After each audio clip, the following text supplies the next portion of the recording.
listening to the Pelicans Postgame Report on the You are now listening. You're listening to the Pelicans Postgame Report on the PRO Media Network for all things Pelicans. Perfect.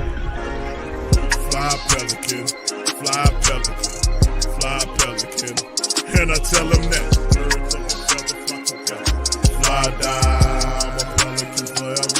Pelican forever. Ain't gon' lie, I feel flyer than I ever been. We stay ballin', this New Orleans, I'm a Pelican. It's going down in the nest, wild, wild west.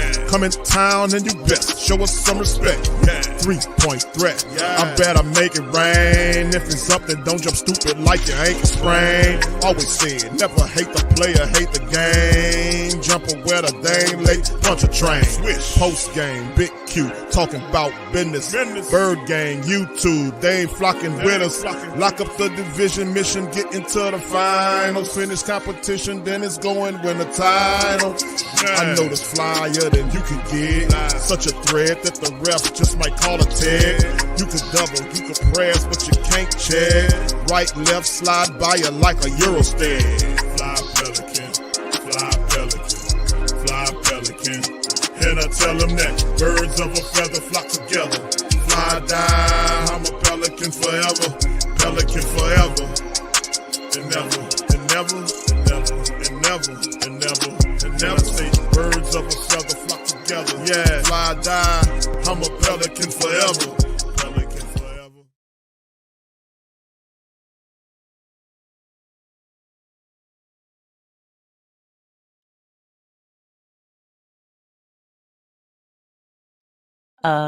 You're muted.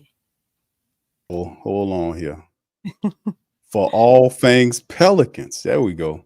Much love to the fam. Appreciate y'all being in this episode of PPR. Much love to the fam. I'm Big Q. We got Lex in the building as well. She was we just did a what you call it? A Van Quillet's tranquil, whatever it's called. The puppet where you talk. If I can hear you. All right, big ups to y'all, man. Appreciate y'all for being in the live. Much love, man. Oh, yeah, we switching them up. Kayaks, what happened to the Edge? The Edge is still in effect, man. You see, Lexa is the inventor of the Edge. We still in effect. We got it. It's two different intros. We'll roll them out. We'll probably close with the Edge at the end of the show, too. So we'll flip-flop them. No biggie. But then big ups to y'all, man, on tonight's show. We'll go over a few news notes tonight, y'all. Please feel free to hit the like button, hit the subscribe button as well. Very busy sports Saturday, man.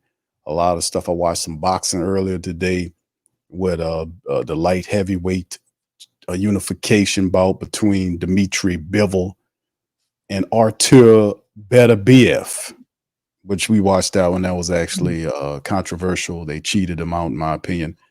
And of course, LSU, my squad right now, is losing to Ole Miss 17-13 at the top of the third.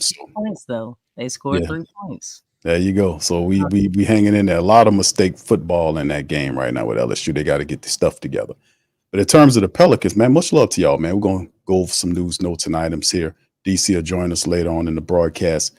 And we'll start off with this interview from Shams Charania. Of course, he replaced Adrian Wojnarowski as the ESPN insider there. So we're going to listen to what he had to say about Zion Williamson. Y'all put one in the chat if y'all can hear this. Here we go. I was about to say we used to, like, that was regular programming, and I don't know. I'm a little disappointed. Ty Schmidt sent me a text. He said, Sean's on all these shows. I haven't heard one single Zion. What's going on? I haven't heard a single thing about Zion. Obviously, Zion last year. Here we go. This is Zion. Then I saw some photos from him for Media Day. This is Zion. Whoa. Here we go. Are we in the Zion is megastar, all-star, superstar in the NBA conversation and era right now, Shams? Is that how it feels like, right? Pat, everyone around the Pelicans believes he's primed for a big season. And a lot of that is because triple-double whole year, no problem. Mm-hmm.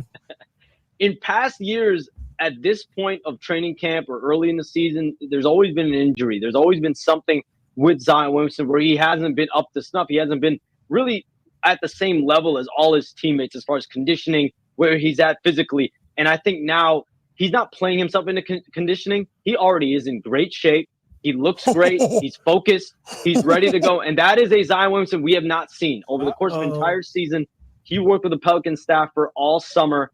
And that was very important for him. That was very important for the Pelicans. That's not something he's done in past offseasons. There hasn't been a single NBA season where he's come in to training camp and looked this dominant in the eyes of the Pelicans. And he's going to be all over the court too, Pat. This role that they're going to play him in, he's going to be a hybrid player. He's going to play the 4, maybe some 5. But hear this, Pat. I'm told Herb Jones is essentially going to serve as the starting center for the Pelicans. I think everyone right now, you look at CJ McCollum, Dejounte Murray, Brandon Ingram, Herb Jones, and Zion Williamson. A lot of people are like, oh, Zion Williamson's playing the 5. And Willie Green came out the other day and said he's not the 5. He's a, we're not talking about 5s. We're talking about positionless. And I do think there's some credence to that. But then someone's going to have to guard the other centers, and it's going to be Herb Jones a lot of the time. Okay, I like to hear that. Thank you for that information. We are obviously massive Pelicans fans. I think you did leave out a part where you said, like, this is different than it's ever been. I think the reason why it's even better that it's this early is because last year, 70 games, okay?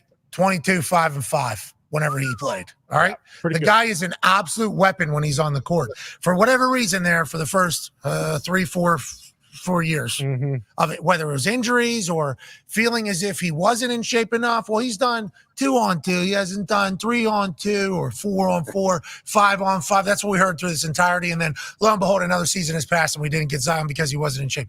Now it's like he played a bunch last year, got a taste of it, got a taste of what it could feel like. Yep. He's experienced it. Coming to the offseason, he knows what he wants.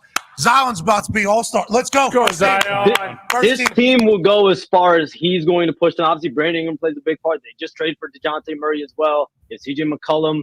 Trey Murphy the third. He's going to be a massive piece for this team as well. Like Trey Murphy and how he does. He's extension eligible. He's going to be in line for a big contract, whether that's now or in free agency. But this team, this is as talented of a Pelicans team as I can remember in quite some time. I guess you can look at the Drew Holiday, Anthony Davis, DeMarcus Cousins, Rajon Rondo Pelicans team.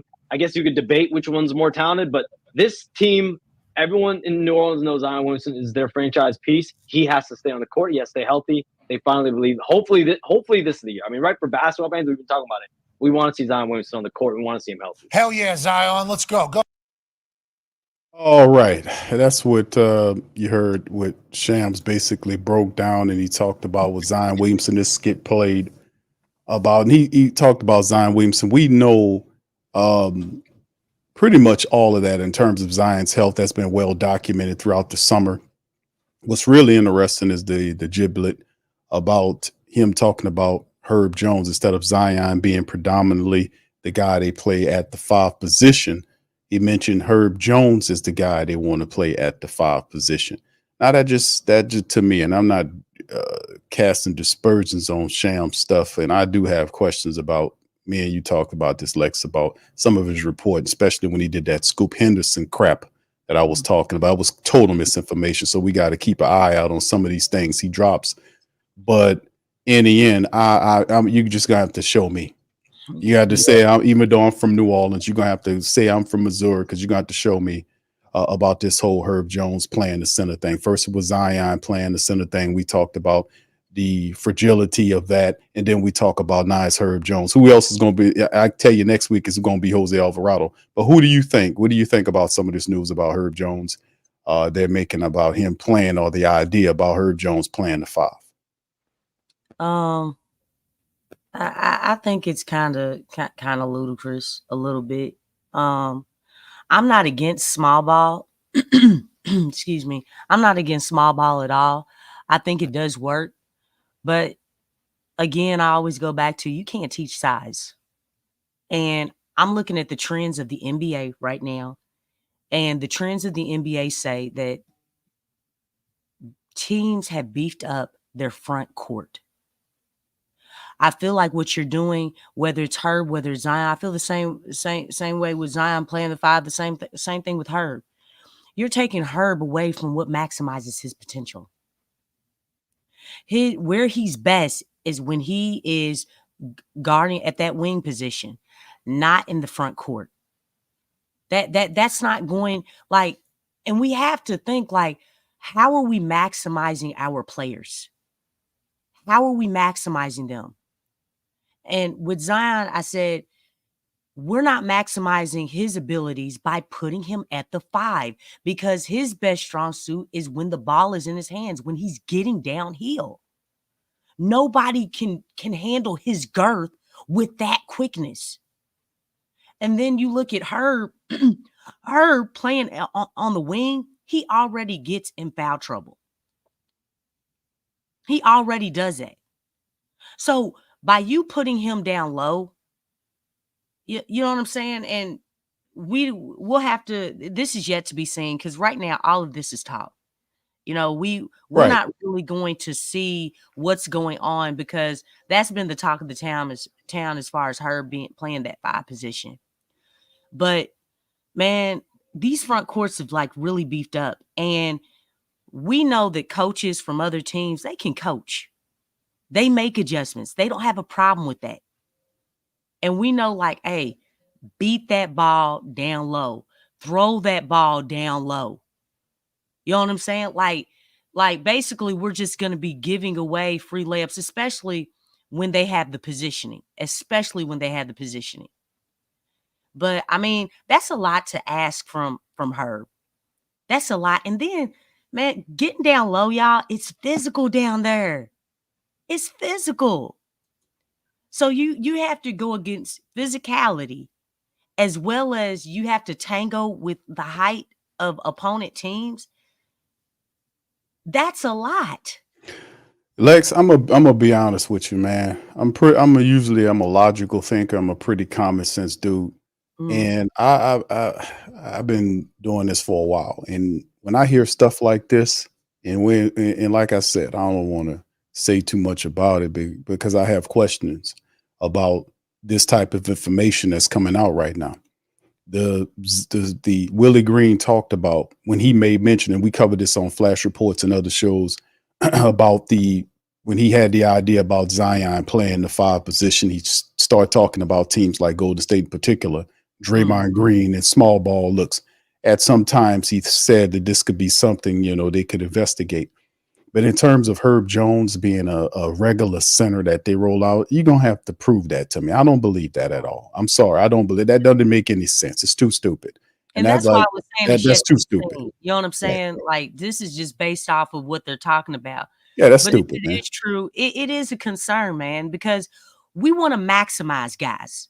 We want to maximize the players on the team. We don't want to take away what make their strengths. Right. What makes them great in that role or in that position or just as a basketball player.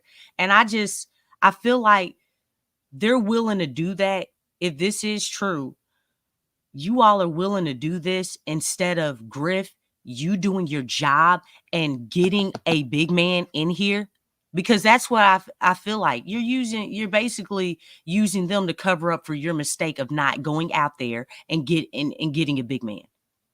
You knew you were going to lose JV. You knew this. And then, and the fact that they're saying Griff, Bryson Graham, and Willie Green, when asked about that center position on media day, they all said, oh, we're just going to figure it out. We don't know. Like, what? This is what they said.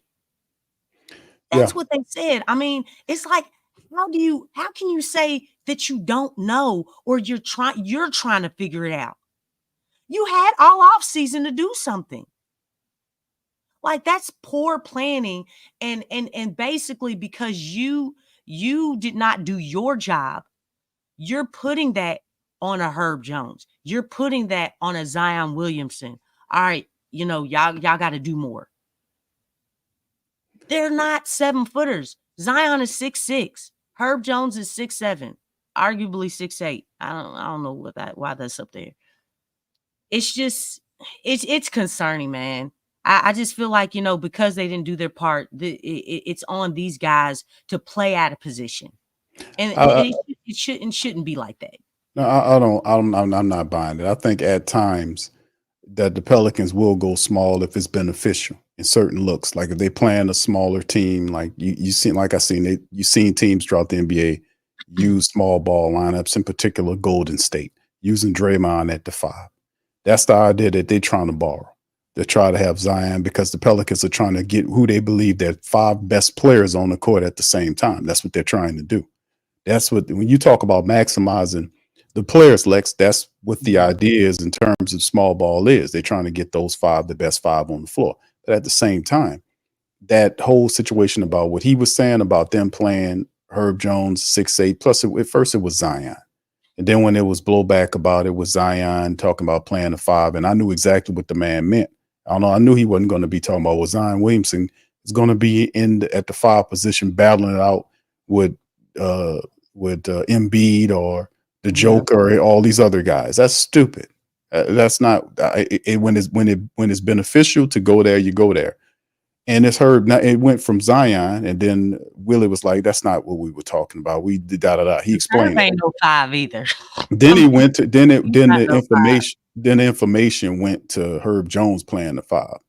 So I mean, it just gets more ridiculous. That's why I'm like, I don't believe that shit, because it's not like the Pelicans don't have 7-footers on the team. They got guys, they got bigs on the team.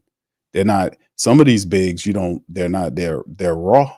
Some of them unproven, but at the same time, they have bigs on the team. So basically what the Pelicans did was they just, flopped the point guard position for what they was doing. They got a bona fide floor general with Dejounte, and then the 5 position, with Big V gone, they got all these different 5, these Mekovic and Trey Jemerson and Yves Misi. And then, of course, you have Daniel Tice. So, I mean, they got guys. And there was reports that leaked out about him playing 15 to 20 minutes a night. I think all this is just a lot of rhetoric and propaganda right now. We have to see exactly what's going on in camp. And then once camp gets over with, we'll see some of this stuff kind of normalize itself. But all this stuff about Herb Jones, I don't believe that shit for 1 minute, man. I don't believe it. I'm sorry. Go ahead, Lex. No, I'm just saying, like, we have seen Herb play the 5. We've seen Zion at the 5. So we know that they've done it before. I mean, so it's not uncommon. We know what Willie Green did with Larry Nance, because I saw comments as far as, getting worked up. But we know what's been done just last season.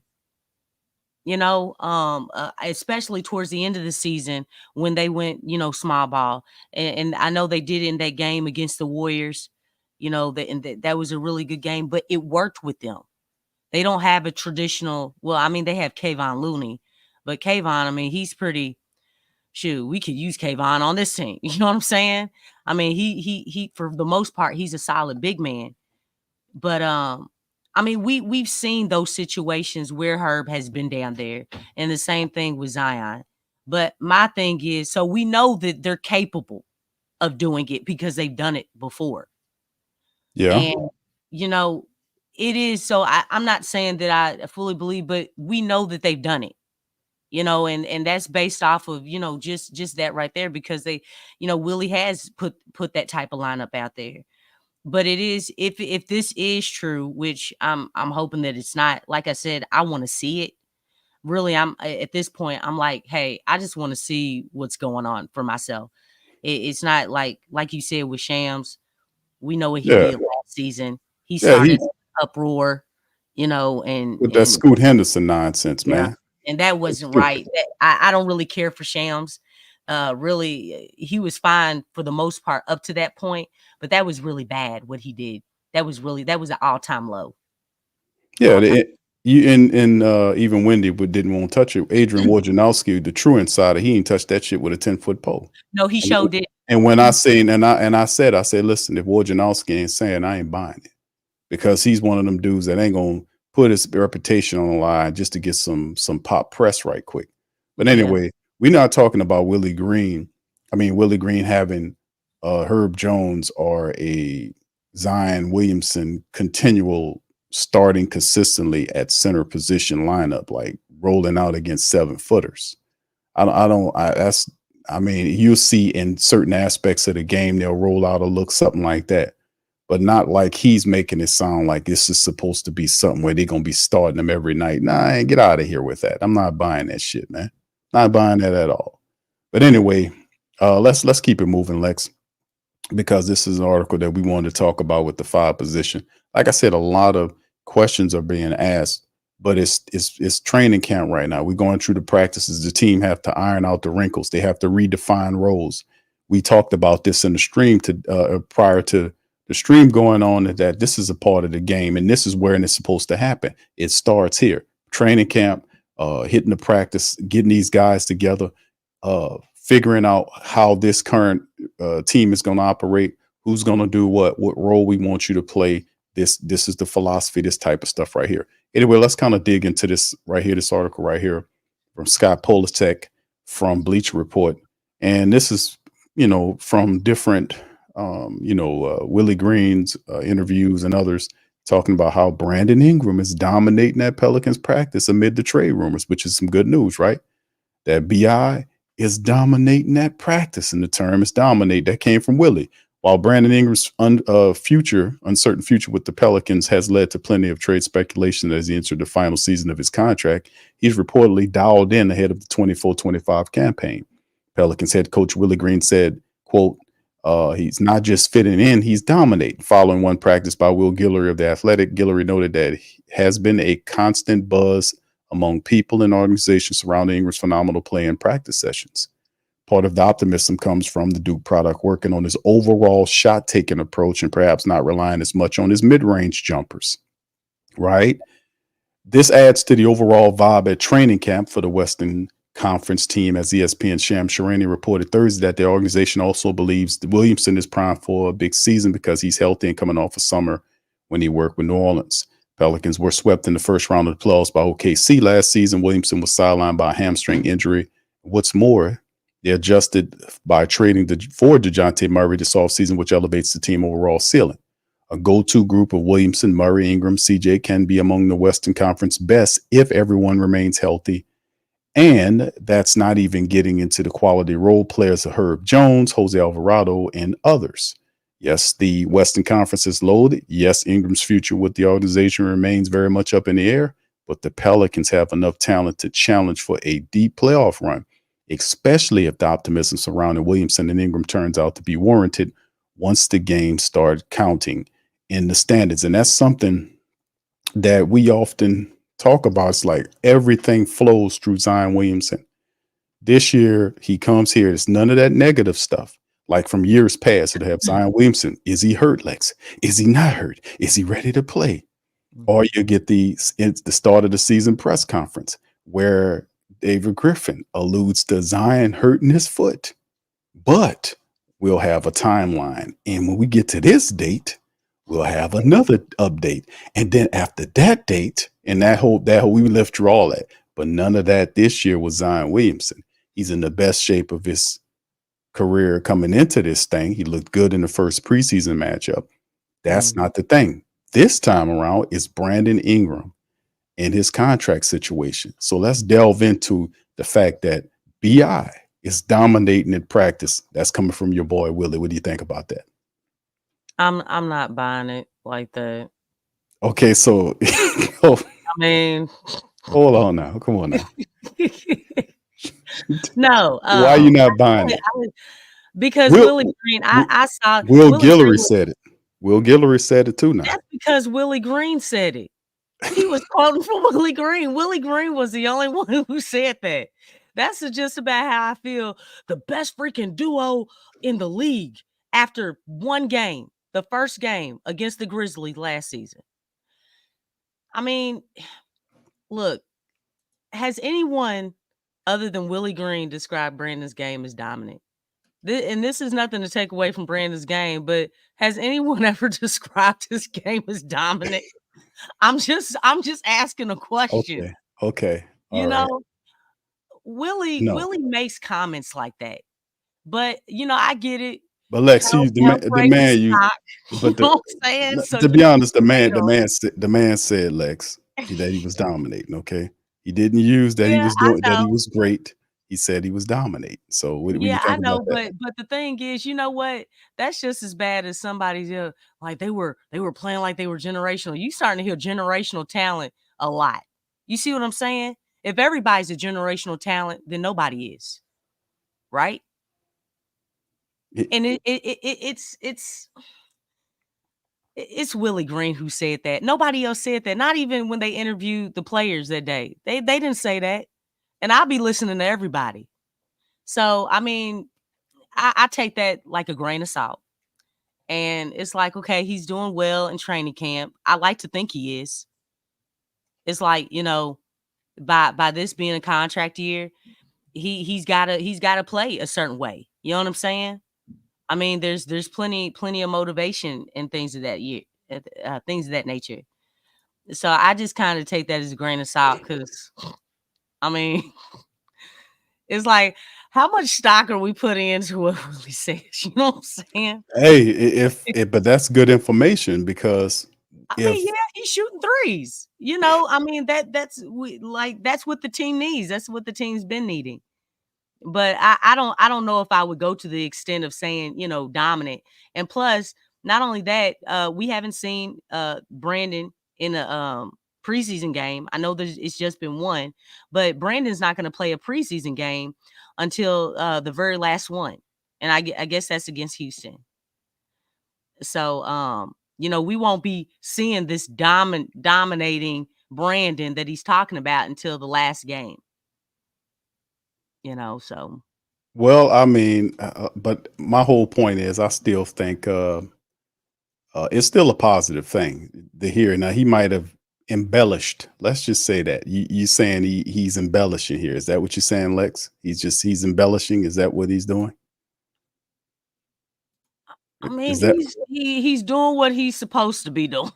You know what I'm saying? He's embellishing. We haven't seen it. We haven't seen anything, man. You know what I'm saying? So, like I said, they're holding off Brandon, obviously, for what reason again?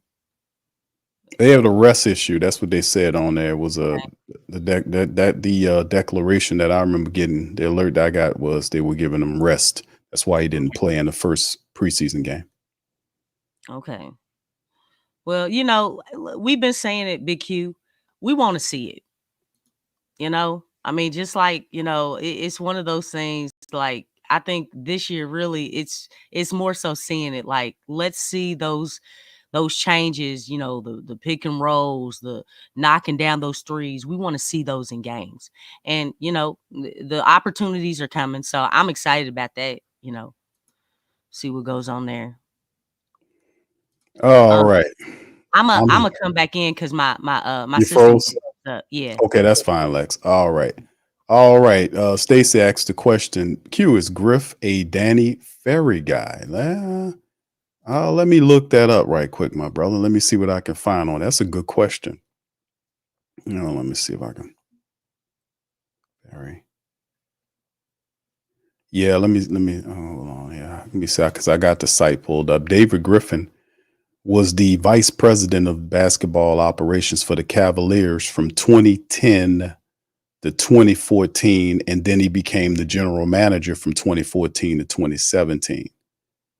So he was there from 2010 to 2017, which is 7 years.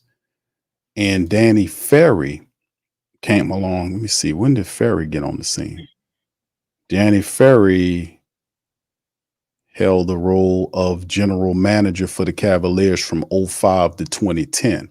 So he preceded David Griffin before he got there. He was there from 2005 to 2010. And he had a record of 27 and 138 and enjoyed the NBA's best regular season record in 08, 09, and 09 and 010. Advanced to the 07 finals, making the franchise's first and only top trip to the NBA finals. Now that's what it's saying here. And that's when is this dated? Back in 2012. So they're talking about Danny Ferry, who also, by the way, Danny Ferry had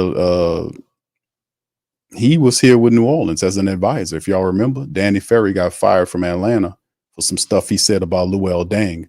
But the Pelicans did have him here as an advisor, I want to say, for a while. I don't think he's still doing that role. But yeah, according to the bio for Danny Ferry, he preceded Griffin. He was there from 05 to 2010. And then Griffin came in there from 2010 to 2017. So he preceded him. So I don't think he's from the same tree as Danny Ferris, Jackson fam. So I hope I kind of helped you out on that. All right, big ups to the fam. Steph says, Will Guillory did say it. He hears someone said it too. I just don't remember who it was. Yeah, he did. Yeah, he said somebody mentioned it wasn't just him that heard Willie saying it, but they're saying there were people that, and I think it was some of the coaches that were kind of hitting on it. You didn't hear the coaches saying it, but that was the talking from the practice session, how good Brandon Ingram's looking in practice. And maybe Willie probably embellished it a little bit, and he would be smartly to do that, being that this guy is on the trade block. So I think that is a very smart maneuver for Willie Green to do, because ultimately, the Pelicans are not going to pay BI. Sorry to say, but embellish him a little bit. Oh, he looks terrific. He looks great. He's this and that. You want to kind of speak that into fruition right there. You know what I'm saying, Lex? Willie's Pelicans notice says Green is telling BI to get in, and BI is laughing at him. Yeah, that's right. He did. He drafted Bennett. He drafted Deion Waiters. Yes, he did. Yes, he did. He did. Griffin did some terrible stuff. He did a few head scratchers here as well. But anyway, yeah, this is very interesting, Lex, but still it's a positive. This is still what I want to hear into camp, as opposed to the negative stuff, as we heard the proverbial cloud over the Pelicans nation, because Brandon Ingram's not happy about his role. Right now, we don't exactly know right now, because this is what the preseason is for. Finding out what role and what way we want these players to play. And like I said, and I don't think you heard it on Willie Green's interview, we did the last stream. It was actually on I'm gonna tell you which interview it was, Lex, that he said that it was the postseason, not postseason, the Pels and Magic recap presser.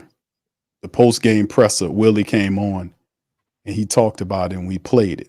And during the presser, he made mention of the fact that Borrego has been on him. Y'all put one in the chat if y'all remember hearing that, because we played that for the stream there, because Lex didn't hear that. But he was saying how Borrego has been getting on him about the offense, which is what I was saying, is that if he's going to have success to improve upon himself, and we don't want to get there, but he got to utilize his he got to work through Borrego, because Willie's more defensive, Borrego's offensive. So you got to have a balance there. Now, is that when they said that Borrego was getting animated? Because I heard about that, he got really aggressive in practice. I think that was like day 3 of training camp or something.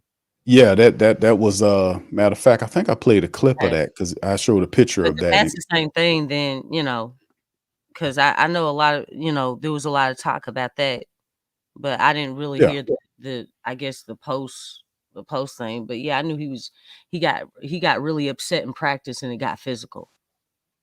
Well, that's good. Yeah, because that's big time. Violence. Yes, which is I like that. Well, that's what we're supposed to do. We supposed to be fighting, though. We need violence. No, we need violence. You know what I'm saying? Like all around. I mean, but isn't that the upsetness that you gotta have? Because they were too laid back and timid the last couple of years. You got to get upset. You got to, at some point, the pressure. Yeah, you got to get pissed off. You got to get in your bag, because that's what it's going to be called upon, because you have the reputation that they've earned of being a team that people can push on and you can rattle them. We got to shake that. And the way they're doing, they're getting frustrated, they get more up, and they kind of graduating away from this soft basketball cult bullshit that David Griffin and Willie Green was putting together. And that small ball, you're gonna have to adopt playing with violence, speed and violence. That's what Borrego said during that Dallas game when Willie was out sick, and being physical. Because the thing is, these teams are coming, man. I mean, that's one thing and Dallas did it to the Pelicans first. They got physical with the Pelicans, and it basically had just a ripple effect for the rest of the season. Because everybody else started doing it. It's like, you got to pick it up. You got to you got to play with the edge, play with that it factor, play with violence, and get after it and be aggressive, because with that small ball and no aggression, no violence, no any of that, it ain't gonna work. You can't be laid back in that small ball, and we know we're gonna see it. So if you're gonna play small ball, hey, you got to get it. You got to get it. Kick it into the next gear. Well, I mean, we had some pretty pathetic sayings in Pelican recent lore when Stan Van Gundy here. He talked about nobody was going to punk us. The last year of Elvin Gentry's tenure, the Pelicans had the stupid motto, passion, purpose, pride, that kind of whatever the hell they said. This time around, it's kind of similar this year. Well, the thing is, they got to show something else, because that's one of the things that's been missing from the Pelicans. Like, they too laid back, like they got all the time in the world. And it's always been like that. Like, that's not like that this year. Like, look, throw a chair on the court or something. Literally. Just something. Maybe not exactly like that, but just they gotta have it, man. They gotta have it. They gotta have it. You can't, and then the energy, they got to come out immediately and get up into guys. You got to send a message at right from the jump. I mean, and I definitely want to. I definitely want to see that, because they got to have it. They got to have it. This team is small compared to a lot of teams, if not every team in the NBA. So we gotta come with it. Yeah, I like despite all of the stuff that we're hearing, like I said, we're gonna take all of these reports with a grain of salt until we get more information about how the team looks, because the reality is the Pelicans have all these players, and if they're, and I'm like I said, when you go into the next year, you're not gonna go into the next year with the same shit that you did last year, because you're gonna basically get the same results. So you have to tweak things. In which you have these different players here. In Murray's temperament and what he has and what he's being brought in for, that's an aggressive dude.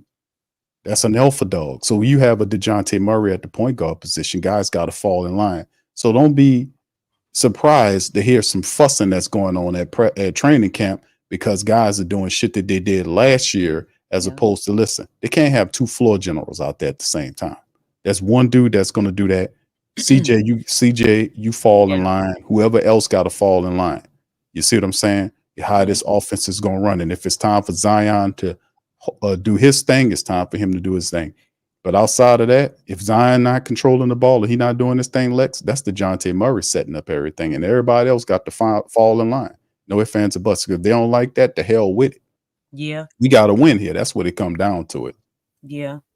And definitely, even in the preseason game, I saw like quite a few times where CJ, he was trying to handle the rock, and it's like, Dejounte is on your left.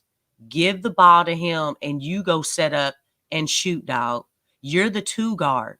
So, just from what I'm seeing, you're still, you can see that he's still trying to, do that stuff as far as, from last season. It's like, CJ, man, you know where you need to be at. Okay? Uncondition yourself. Let's put you where you can succeed, which is that two guard. Let Dejounte and Zion handle that stuff, because it's nice, because we saw with Dejounte some of the things, not exactly the same, but when Lonzo was here, you know what I'm saying? As far as really pushing the ball up to Zion, especially when he was getting downhill, going full speed. You know what I'm saying? We need to see that again. We haven't seen that in years. And that's nice, because we want to start seeing more easier baskets. Every basket should not be hard. That's crazy. So if we can, start seeing those easy baskets, the ones that we kind of saw similar to when Lonzo's here, I think with this situation, Dejounte's getting in those pick and rolls. That's what we've been wanting to see. Right. You know what I'm saying? So it's not, Yeah. and we know the lobs are going to be there from half court, 3/4, things like that.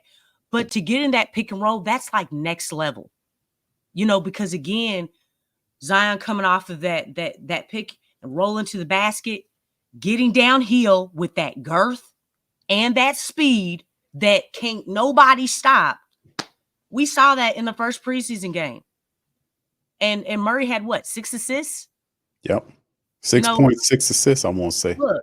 Look, most of them, if not all of them, came from when he got the ball to Zion in that pick and roll. That's what we've been needing. That's what we've been needing. So between the pick and roll and, like I said, getting the ball, getting it down court and like transition, right off the inbounds play, just like we saw with Lonzo. Man, it's gonna be nice to see easy baskets again. Because I don't know how. I don't know. I it's hard to say when the last time we saw easy baskets from the Pelicans. You know what I'm saying? It's and that's true. And I mean, you have all this talent. So we looking at the facilitation. I'm not just to the passing of the ball. The question from Trapper BG says, do you think Dejounte Murray can pass than Lonzo, or he's a better passer than Lonzo? Is that what you're talking about, Trapper B? To me, Dejounte Murray to me is he can do a little bit of everything, man. That's like a 20-point scorer. He plays defense. He gets to the hoop.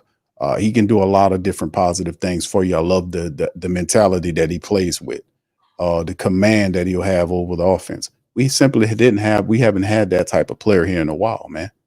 So having him there with Zion, and really Zion's job is to make everybody's life easier, because I mean, you can't stop him when his mind's made up. Like he's saying, this dude is like a barrel somebody glued a bunch of spikes on, running downhill.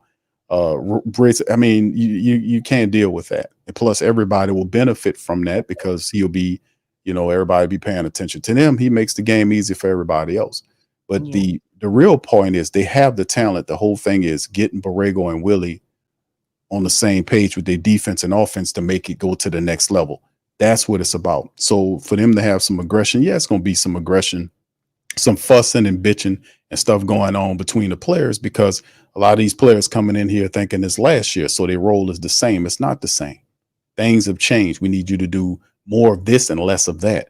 We need you to do this. And as far as CJ McCollum is concerned, I'm pretty sure they're going to demand CJ McCollum to play better defense. Nah, bro, you ain't going to just be standing up there shooting all the time. When it's called upon, you got to play some effing defense. Yeah. So, I mean, it's on the street is that he's a liability. Oh, yeah, there ain't no doubt about it. But that has to change a lot. I don't expect him to make a big jump at it. But, man, you need to do better than what the hell he did last time around. But I think the big part about having Zion and doing that is the consistency. Like when he does these games, we've seen him dominating these games, and then the next game we go away from it. We need to have more consistent and higher IQ play when we employ Zion Williamson. And how does it look when you are going using Dejounte and Zion, at certain points of intervals of game? So I mean, it's stuff that all has to be figured out, man, to be quite honest with you. And like I said, we're in preseason right now, and a lot of this stuff has to be figured out. So Tobias says this, Lex, I think we're trading BI mean not playing till the last preseason game. Also, the reports of him looking incredible in practice. I think they have something cooking. Thank you, Tobias. Shout out to you. Shout out to Stacy. Shout out to Trapper G. Jay Carve. Good to see you, fam. Appreciate your commentary as well. Nick 100 a game.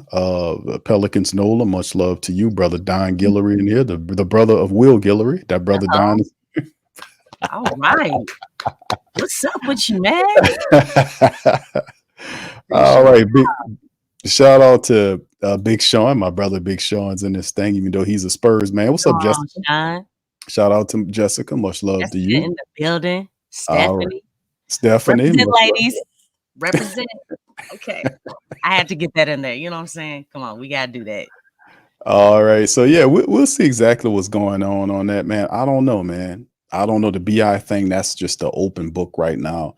And like I said, between truly, I was saying December to early February in that timeline. But the way the NBA is, like, nobody anticipated the Knicks to pull off the big cat trade and do this stuff prior to the season. So you never can tell. Things change, right? So we'll see exactly what's going on there. How that'll work, man. Much love. Anyway, Lex, unless you won't comment on that, let me kind of jump forward to the next article if you won't comment. You won't comment on that last topic? Oh, no, we good. All right, there we go. Okay, here we go. The New Orleans Pelicans did make a flurry of roster moves heading into the weekend. Pelicans made some additions. Few things here that we talked about this in the flash report. The Pelicans did not play their original scheduled second preseason game on Friday due to the aftermath of Hurricane Milton. Though the team was not busy on the court, the front office was busy on the transaction front with 4 moves to the roster, seeing the team add 2 players and waiving 2 others. The Pelicans signed forward Josh Oduro and guard Elfrid Payton on Friday, while waiving guards Adonis Arms and forward Matt Ryan. Now, Oduro is the 6'9" forward out of Providence College, where he averaged 16 points a game, 7.5 rebounds, 1.3 on the blocks during the 23-24 season. The forward played for the Pelican Summer League team and averaged 4.6 boards and 3 assists in 2 appearances. Elfrid Payton is a 6'4" guard, is an 8-year NBA veteran, was drafted by the Sixers with the 10th pick in 2014 and finished 4th in ensuing season Rookie of the Year voting. He spent the 2018 and 19 campaign with the Pelicans, playing and starting 42 games, averaging over 10 points a game, 7.6 assists in a career high, which is for the assists, and 5.2 rebounds across almost 30 minutes per game. Adonis Arms, a 6'5" guard, has yet to participate in an NBA game in his career, though he graduated from the collegiate level after the 21-22 season. Arms signed an Exhibit 10 contract with the Pelicans on October the 1st, with the team having the option to convert his 1-year deal to a 2-way contract, but the team exercised their right to waive him instead. Matty Icy Hot Ryan, 6'6" forward, signed a contract with the Pelicans back in August of 27 after playing 28 games with the team last year and averaging over 5 points a game. And Ryan has been waived, and it will be interesting to see where he lands after showing the ability to shoot threes successfully at 45% clip, 3-point percentage last year for the Pels. So the Pels, a few moves that they made. Elfrid Payton on the team, as well as Josh Oduro. I scouted Josh Oduro. I like his style. Josh Oduro is physical forward, played really well in college. Very physical guy underneath the basket. And we all know about Elfrid Payton, his defense and stuff like that. It'll be interesting to see how the Pelicans move those guys around there, man. We'll see. But anyway, fam, listen, like we were talking about, very happy about Elfrid Payton being here. Even Greg Monroe, we talked about this in the previous show, Greg Monroe coming on as an assistant coach. But let's kind of cover this right quick, Lex. Let's talk about Payton. Elfrid Payton's a big topic. I seen an interview with Elfrid Payton the other day. Him talking about Willie Green, and did he perhaps see Willie Green becoming a head coach, because they were on the same team. But Elfrid Payton, man, was a surprise for me to see the Pelicans bring him back. What do you think about Elfrid Payton returning to the Pelicans? More guards. More guards. I mean, he's a big guard, though. He could be a reserve. Yeah, guard. But what does this team need? Bigs? They don't need no more quality bigs. Yes. So I mean, I don't know how to take this. I'm like, okay, we got him. I think it's competition in camp, Lex. I think probably that's all it is. But it's like what does the team need? What does the team need? It was like we're avoiding, and then Matt Ryan. I don't know what Elfrid Payton what he does extremely well, but Matt Ryan is a sniper.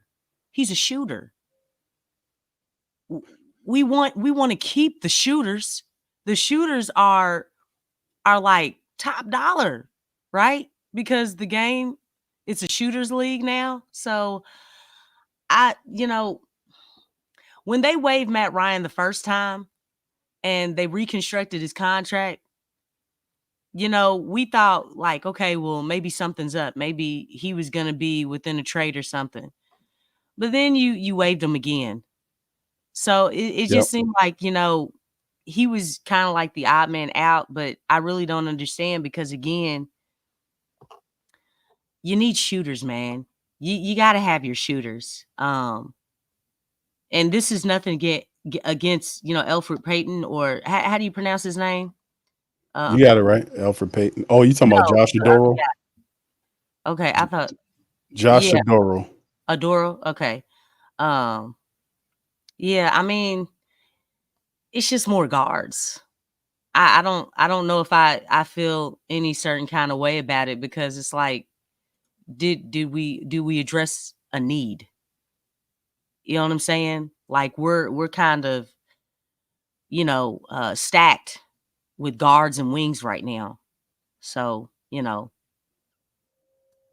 that's where I'm at with it. Yeah, I think. I'm sorry.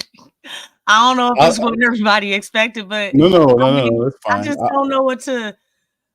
I want to address what the team needs, and that really wasn't a need. Like, if they were looking at like a series of bigs and things, and bringing them on, it's a different situation now. It's a different take, but I mean, just are we making our guards better? Is that what we're doing? Like just trying to help, strengthen the guard play? Because we need to, because right now we're kind of, lopsided, top, back court heavy, front court low heavy. You got what if you go behind? We got Dejounte Murray at 1, then off the bench is Jose Alvarado. Then if there's an issue there, then you don't really have a third guard. So that could be a fit for Elfrid Payton because you damn sure don't want to see CJ McCollum at the guard position unless you're gonna go full in on Zion. Unless you go full in on Zion at the position. Which yeah, but they've said numerous of times, and I hope they ain't bluffing because Griff said it and Willie Green said it. They said Zion ain't a 5. He's a guard, right?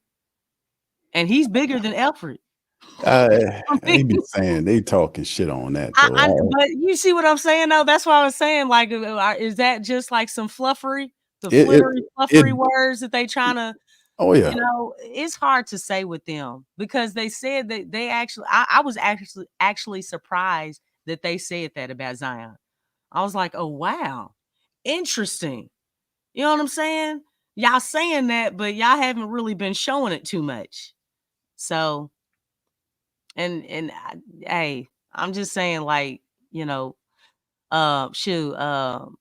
man, he like a Derrick Rose on steroids. You know what I'm saying? I mean, that's what what he has, the ability in which he has. So,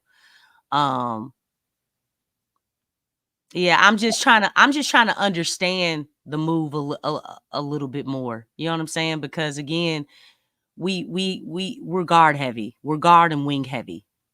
I see the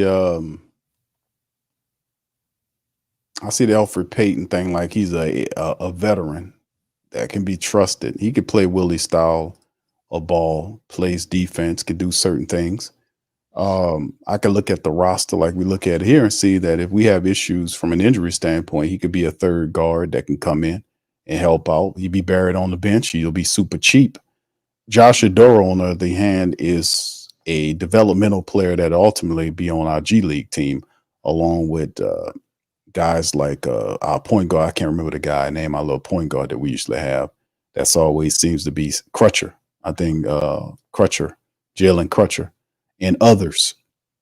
So I don't, but that's how I see the move as. And in terms of like you were talking about the center, I guess the wings and all that, and the Zion thing, like Zion at the point, I think that's circumstantial. That depends on the game and all that, because I don't think they're going to use Zion Williamson at point Zion for the full duration of the circumference of the game. I think that's incremental in different points of the game, and that's based on just what we've seen them use when they do use it. Because if they felt like that, they would have went in a different direction. Why need a floor general if we just gonna have Zion doing it all the time? You see? So I mean, I think traditionally speaking, what they were trying to, because they was doing an untraditional thing last year when they was operating point guard by committee approach, where everybody would devaluing the point guard position last year. And I said that was stupid because you're trying to, why you gotta, it's the Imagine. path, it's the path the path of least resistance at times. You try to overthink it at times. Like it get you a guy that can set your offense up, a guy that everybody respects, and all these guys respect him. That helps the IQ. That helps the flow of the game. That helps when we get to the crutch moments of the game. We don't have to go 0 and 22 when everybody's jacking up shots, like we seen with Bi and CJ McCollum. When they got the ball, they kept getting offensive rebounds. They just was jacking up the damn shot. We didn't even need to take a three at that time. So the IQ of the game improves then. So that's a big plus. The only issue now on the opposite side is you're talking about the center. You don't have an actual center. But there's an incomplete thing on that, Lex, because in the end, Brandon Ingram is a trade piece they ultimately gonna move between now and the trade deadline. And that whoever they get, they're gonna draw and try to get a center that can complete the mix. So like I did an article, we covered one where the article writer was saying that the Pelicans are one center move away from being a deep playoff run team. One move. And a lot of people believe with that move, a trade of BI for the right piece gets the Pelicans to where they need to be. So we're not there yet, but between now and the trade deadline, we're going to get something. Hopefully. Get on the phone with Griff. Because he got to know it. You know what I'm saying? He's got to know it. I hope they ain't just sitting up there in that office twiddling their thumbs like, yeah, we're good. We're gonna be all right this season. No, chicken, you need to get to work. That's all. That's like when you, as a Pelican person, you got to have a high degree of discernment, right? You got to have a high degree of discernment because it's. And I often talk about this so much from David Griffin since he's gotten here because it just dealing with Dale Demps prior to Griffin getting here. Then you understand what bullshit is, and when they bullshit, like the stuff he was saying about Brandon Ingram and how all this, that's just a lie.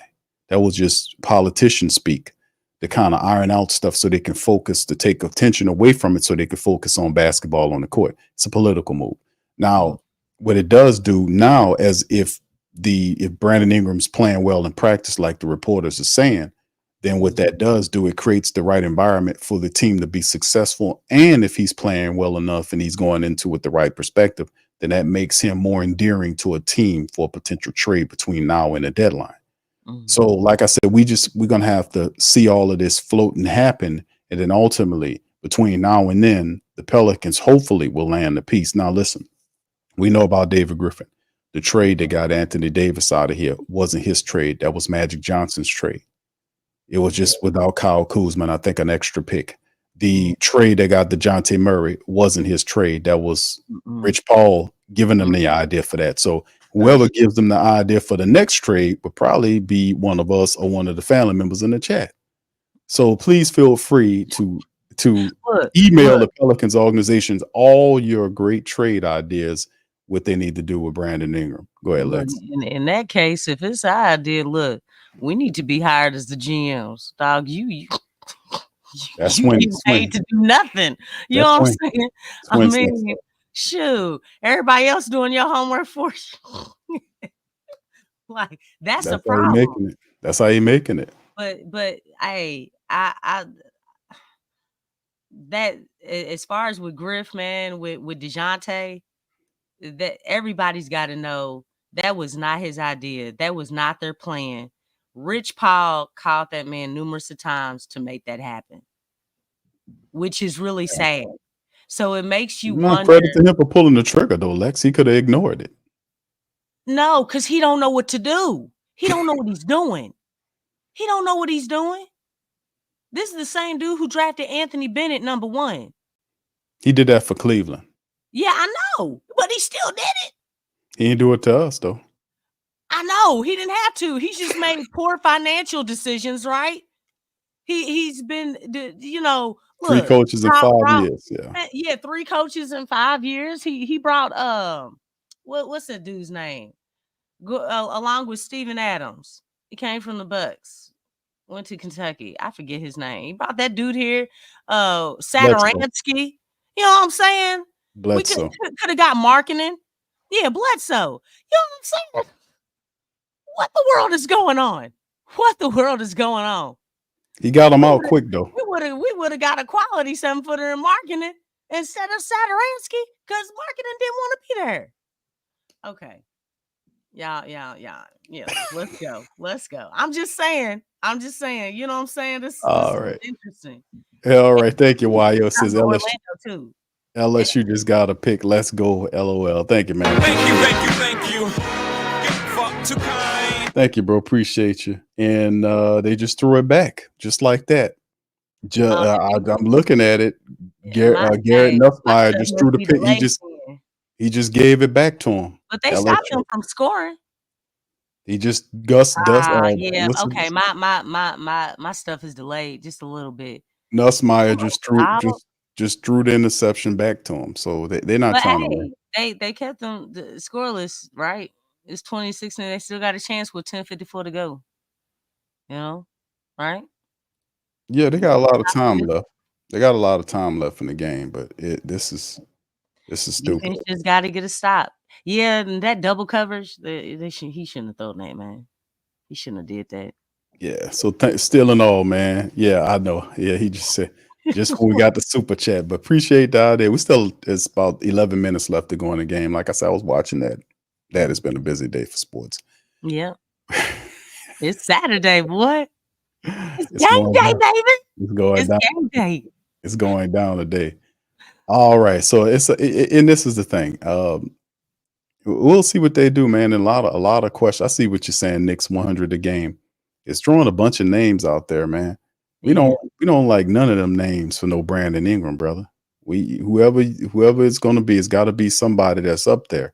That's going to be a quality player that fits what the Pelicans are doing. And I don't think that's going to happen right now. I think that's probably something that people usually get to right around that trade deadline, and they know whether or not what they're working with and whether they should go in on a certain player at that time, and they take a chance on the player. We know it gets a lot looser then, so to speak. Guys know exactly if they're going to make the playoffs or not. They know, whether they can collect a contract, and regardless or not. Brandon Ingram still is seen as, an expiring deal that somebody could pick up. They don't have to pay him. They can just trade for the contract and get the $30-something million off their books for the upcoming year. Still a tradable contract. Mm-hmm. So that's a part of it. So, I mean, it's a lot of stuff that can go on, man. We just have to be able to put together a good team that puts together a bunch of wins early on and play well with the right mentality. That's what I'm focused on. And I know for a fact if we do that, then all this trade talk with BI will work itself out. But we like I said, we have the right position in place. That's it. But go ahead, Lex. I don't know. I was just listening. All right. Stacey said for BI will settle for Nick Richards and other players and picks. That's a little too low, Stacey. For Nick Richards. No, man. Kai says the Magic gave Wendell Carter a 3-year $50 million fee. They did $59 million deal. I will say this though, Big Q. I mean, the thing is that because Griff has waited so long, you know what I'm saying? Right now, Brandon's stock isn't as high as, according to Griff, because he's trying to get top dollar. I get that. But is it safer to make a move? And I know Nick Richards isn't ideal. He's not really a big name or anything. Is making a move for, a center right now instead of waiting until the trade deadline, or the possibility that Brandon could just walk and you get nothing for him. Again, same situation like JV, because they didn't get a deal done before the season with JV. They got to the trade deadline. They didn't do any trades. They went into off season. JV's gone. You know what I'm saying? Like, I think that's the market is not the high for Brandon right now. So with that situation, it's almost like you have to think with Brandon at this point, it's almost like you're making a trade to make a trade. Because it won't stop. It's not the initial trade for Brandon, but it's the trade after the initial trade of Brandon because of being delayed in making a decision and moving on this. Because I mean, is everybody cool with him walking for nothing? If you're not going to pay him, No. you know what I'm saying? I'm not an advocate for him walking for nothing, but I think it's somewhere in between the middle. That's what I believe. Like, Okay. if you could find a deal between here and somewhere in the middle there, I would take it. I mean, be honest with you, if we can some kind of way find it, because remember the money got to work, and you just got to get the best value you can get to fit the position. Like, and obviously, you're going to move him for a starting level big that fits what you got going on, and ideally, what that is the Jared Allen. Jared Allen is the guy that Griffin wants. He wants Jared Allen. We know this. I mean, but he can't be just set on him. It's like, dude, you're I not know. being realistic. I know. You just and it's like going back to Jared Allen. It's like you are moving too slow. And it's funny because they talked about, hey, we're going to be aggressive this offseason. You all were aggressive for like one move, but you didn't finish. And everybody is saying that you didn't finish what needed to be done. It's like you drug your feet. You made that one move, and basically you were a one-trick move pony. You know what I'm saying? I mean, you can't just do that. That wasn't aggressive. That was like, going through the motions. Okay, you got a point guard. For so long, we had a big man, didn't have a point guard, right? That's right. Finally got a point guard, now no big man. It's like, we got to put it together. It's got to all come together. You can't just, it can't be, I don't know, man. It's just, they just didn't finish, man. They didn't finish. It's almost like they stopped their own momentum. They stopped it all. So they still have like I said, and that's true. The off season would have been the perfect time to get the move done. They didn't do it, but they have a new timeline. The new timeline is between now and the trade deadline, which they have to make it. They have to push it through. And I don't think it's an option for you to let Brandon Ingram walk for nothing. They're going to get they're going to get a good player for him. It's just to determine on who that is. And like I said, right now, a lot of these teams are not willing to let go of some of the players that we might like at the position. I'm telling you, it happens every year when you get close, right around there, when these games play in that year turnover, teams know who is who and where they're going to compete at and what they need to do. They rethink some of those contracts, and then they'll be more likely to make trades with certain players that they wasn't at the start of the year. So, I mean, we see it every year, and the Pelicans are counting on that. So in the end, we have to see how this is going to go. But like I said, I think the BI thing will end on a positive note. Insofar as us getting a key asset that will help the Pelicans, how they currently constructed with Zion and Dejounte and all these other guys. So like I said, man, we'll see how it all goes. But yeah, I believe Trey Murphy is the future of the team. I believe BI is a trade piece the Pelicans going to use to get a center that we've been talking about. And it probably gonna be it's probably gonna be somebody we might not be Jared Allen. It might be somebody that we talked about before that's not quite in that Nick Richards tier. Maybe somebody because there are several of them that's out there that fit right around that tier of people that we're talking about. I'm thinking probably one of those guys the Pelicans probably gonna end up with. So like I said, we'll see what's going on with it at the end of the day, man. All right. Yakeem says if we do this season, Yakeem I don't know. Yakeem must be BI's agent or somebody.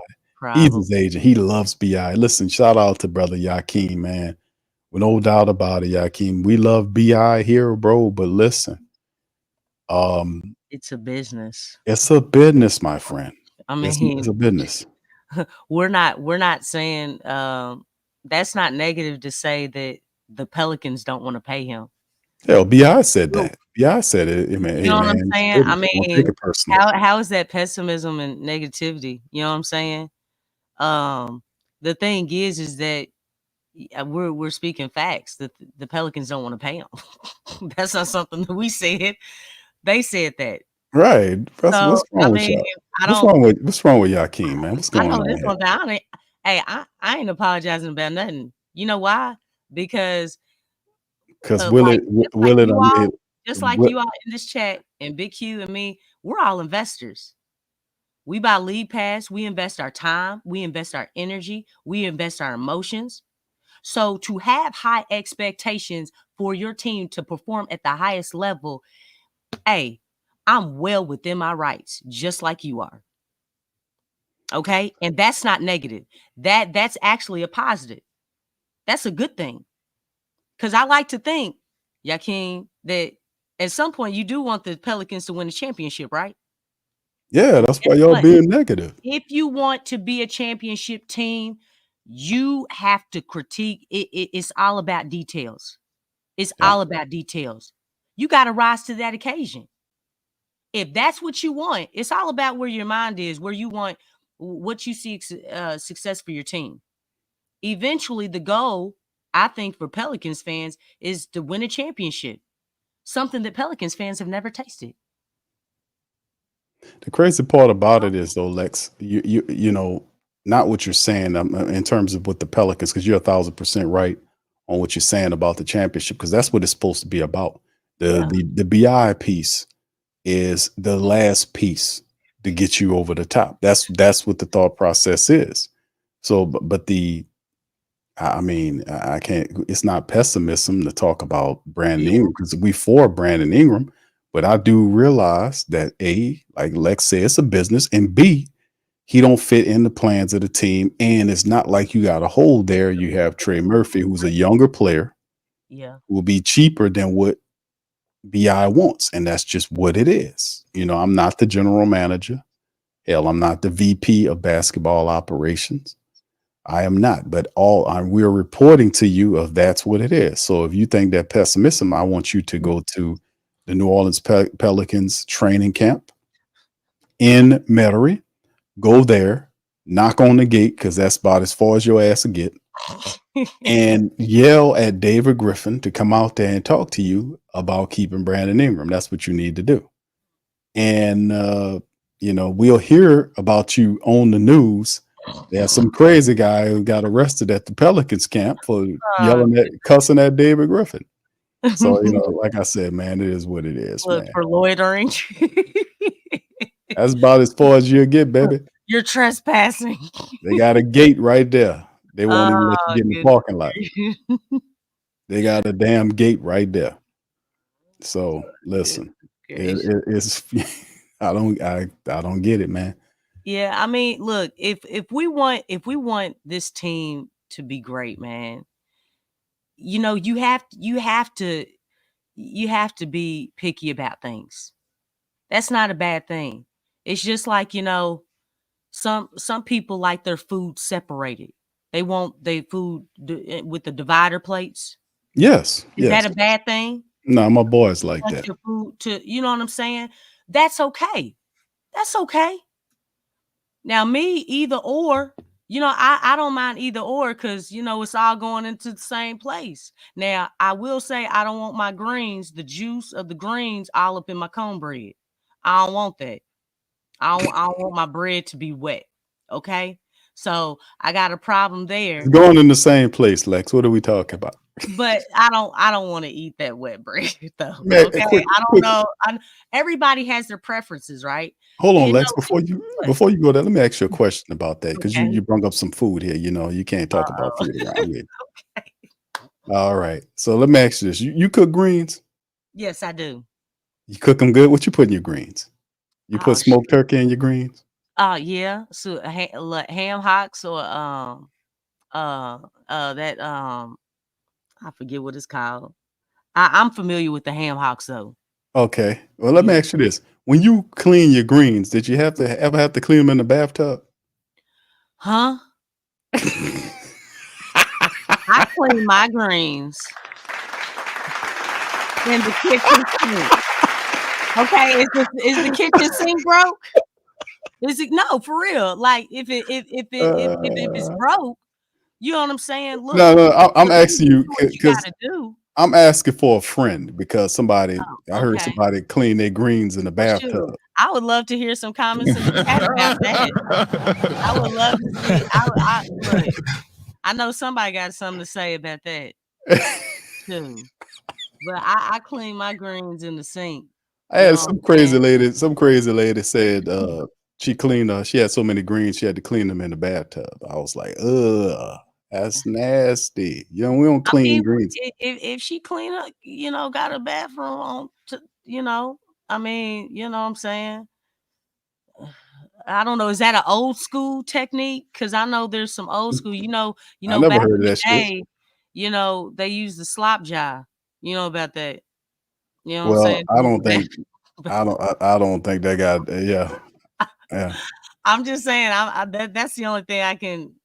Maybe it's old school or something. Yeah. Well, maybe. Okay, Stacey, are you talking about what you're not entertaining that? Be like, who's gonna eat the greens being washed in the bathtub? I ain't eating that shit. If you were just starving for something to eat. I'm going out. Hell, I go to McDonald's before I eat greens out of goddamn and I don't like McDonald's. Oh my gosh, I ain't eating no greens come out of no goddamn bathtub. I don't. That's bullshit. So anyway, let's. I just wanted to ask you, Lex, because you start getting to cooking and you start talking about greens and cornbread. But I'm just I saying, love greens and cornbread. If we want this team to win at a high level, we got to be nitpicky. Just like if you want your food to be on a divider plate, you want your food separated and things like that. That's right. That's the way you got to be. That's right. And that's not a bad thing. No, that's not a bad thing. Negativity is actually good if it's constructive. Well, I'll say criticism because it's not necessarily negative is negative, but when you're having criticism, it's not a bad thing if it's constructive. I mean, that's just like a lot of you all in the chat. You all have ideas. You all are throwing out ideas. What trades can be made? You know what I'm saying? A lot of good ideas too. I'm looking at. You know what I'm saying? Yeah. So that's constructive criticism. We're not just criticizing. We're giving ideas. Concepts, thoughts. You know what I'm saying? Because all of us watch basketball. We're passionate about this game, and we want to see the team do well. There's nothing wrong with that. So, it's all good stuff and for a good cause. I mean, it really is. It ain't no ill will against anybody. Just with Brandon's situation, if you're a huge Brandon fan, I get it. But it's also a business, right? Yeah, I think it's time. It's BI is about to go. Eventually, he will be traded for the centerpiece or the piece that fits next to the centerpiece in terms of Zion Williamson. And a lot of people feeling that way too. There's a lot of people picking the Pelicans because the only reason why they weren't picking the Pelicans is because the question was around Zion Williamson's health. Because they understand that in order for the Pelicans to have a deep playoff run, Zion has to be available. So him coming into the season healthy with no issues and all of the negative stuff that we've been dealing with over the last couple of years is refreshing. They have Zion getting in here and then he looks good. He looks, this type of stuff, Dejounte Murray and all that. That's all I was saying when the season started. We have way more pluses than anything we could perceive as negative. And then, even the BI thing within itself is a positive because you have the trade piece to be able to get another piece to help along with what you have there, as opposed to not having that at all. So it's you have a means to it to make the ends meet, so to speak. So it's all about time. So while that's happening, we just have to we got to get the business. We got to make it work. We got Dejounte here. We got Coach Borrego here. We got Coach Willie here and the rest of the guys. We got to make it work. That's what it comes down to. All right, Lex, I'm gonna give you the floor here before we get ready to get on out. Oh no, like I'm ready to see it, you know. I'm just ready, you know, to see like what's gonna transpire. Um, you know, people are talking about all of this, you know, the different scenarios, the lineups, which again, we're still unclear on how the lineups are gonna go. We know for sure that small ball is gonna be in the game plan, but you know, at the end of the day, we talk about this stuff because you All know the time. there's stuff that comes up. But at the end of the day, what's going to be the telltale is seeing it. So I'm excited about what the preseason game is. That's tomorrow, right? Against Miami. So it'll be nice to, you know, to see what's going on there. I think definitely the small ball is going to work there because Bam Adebayo is not really a center. He's more of a forward, like maybe a stretch four or something. But they play him at center. So in that situation, you know, the small ball is going to work. But I think once we start seeing these guys against bigger front courts, we're going to know for sure what's going on, what's up. And then the adjustments that are made throughout the games, how they come out in the third quarters, that second half, how their closing lineups, you know, all this stuff is going to be interesting because right now, you know, they're not playing a full game. I think it's more so, you know, chemistry building, you know, seeing what guys are going to stay on the team and guys who are going to get waived or they're going to be going down to the G League. But, you know, we're still unclear with the bigs that we have. You know, Tice, he's a smart player, and obviously he's not a starting big. But looking at Eves and looking at Makovich, I mean, they're kind of they're kind of like right there. And they're not ready. You know, and that's just based off, you know, what I've seen in the preseason. Eves Misi, he got into foul trouble. You know what I'm saying? And a lot of times when you are a developmental project, that's what happens. You know, every time I looked up, that dude was on the floor. You know what I'm saying? He had like 5 fouls in like 8 minutes or something ridiculous. I'm like, dude, what are you doing? You know what I'm saying?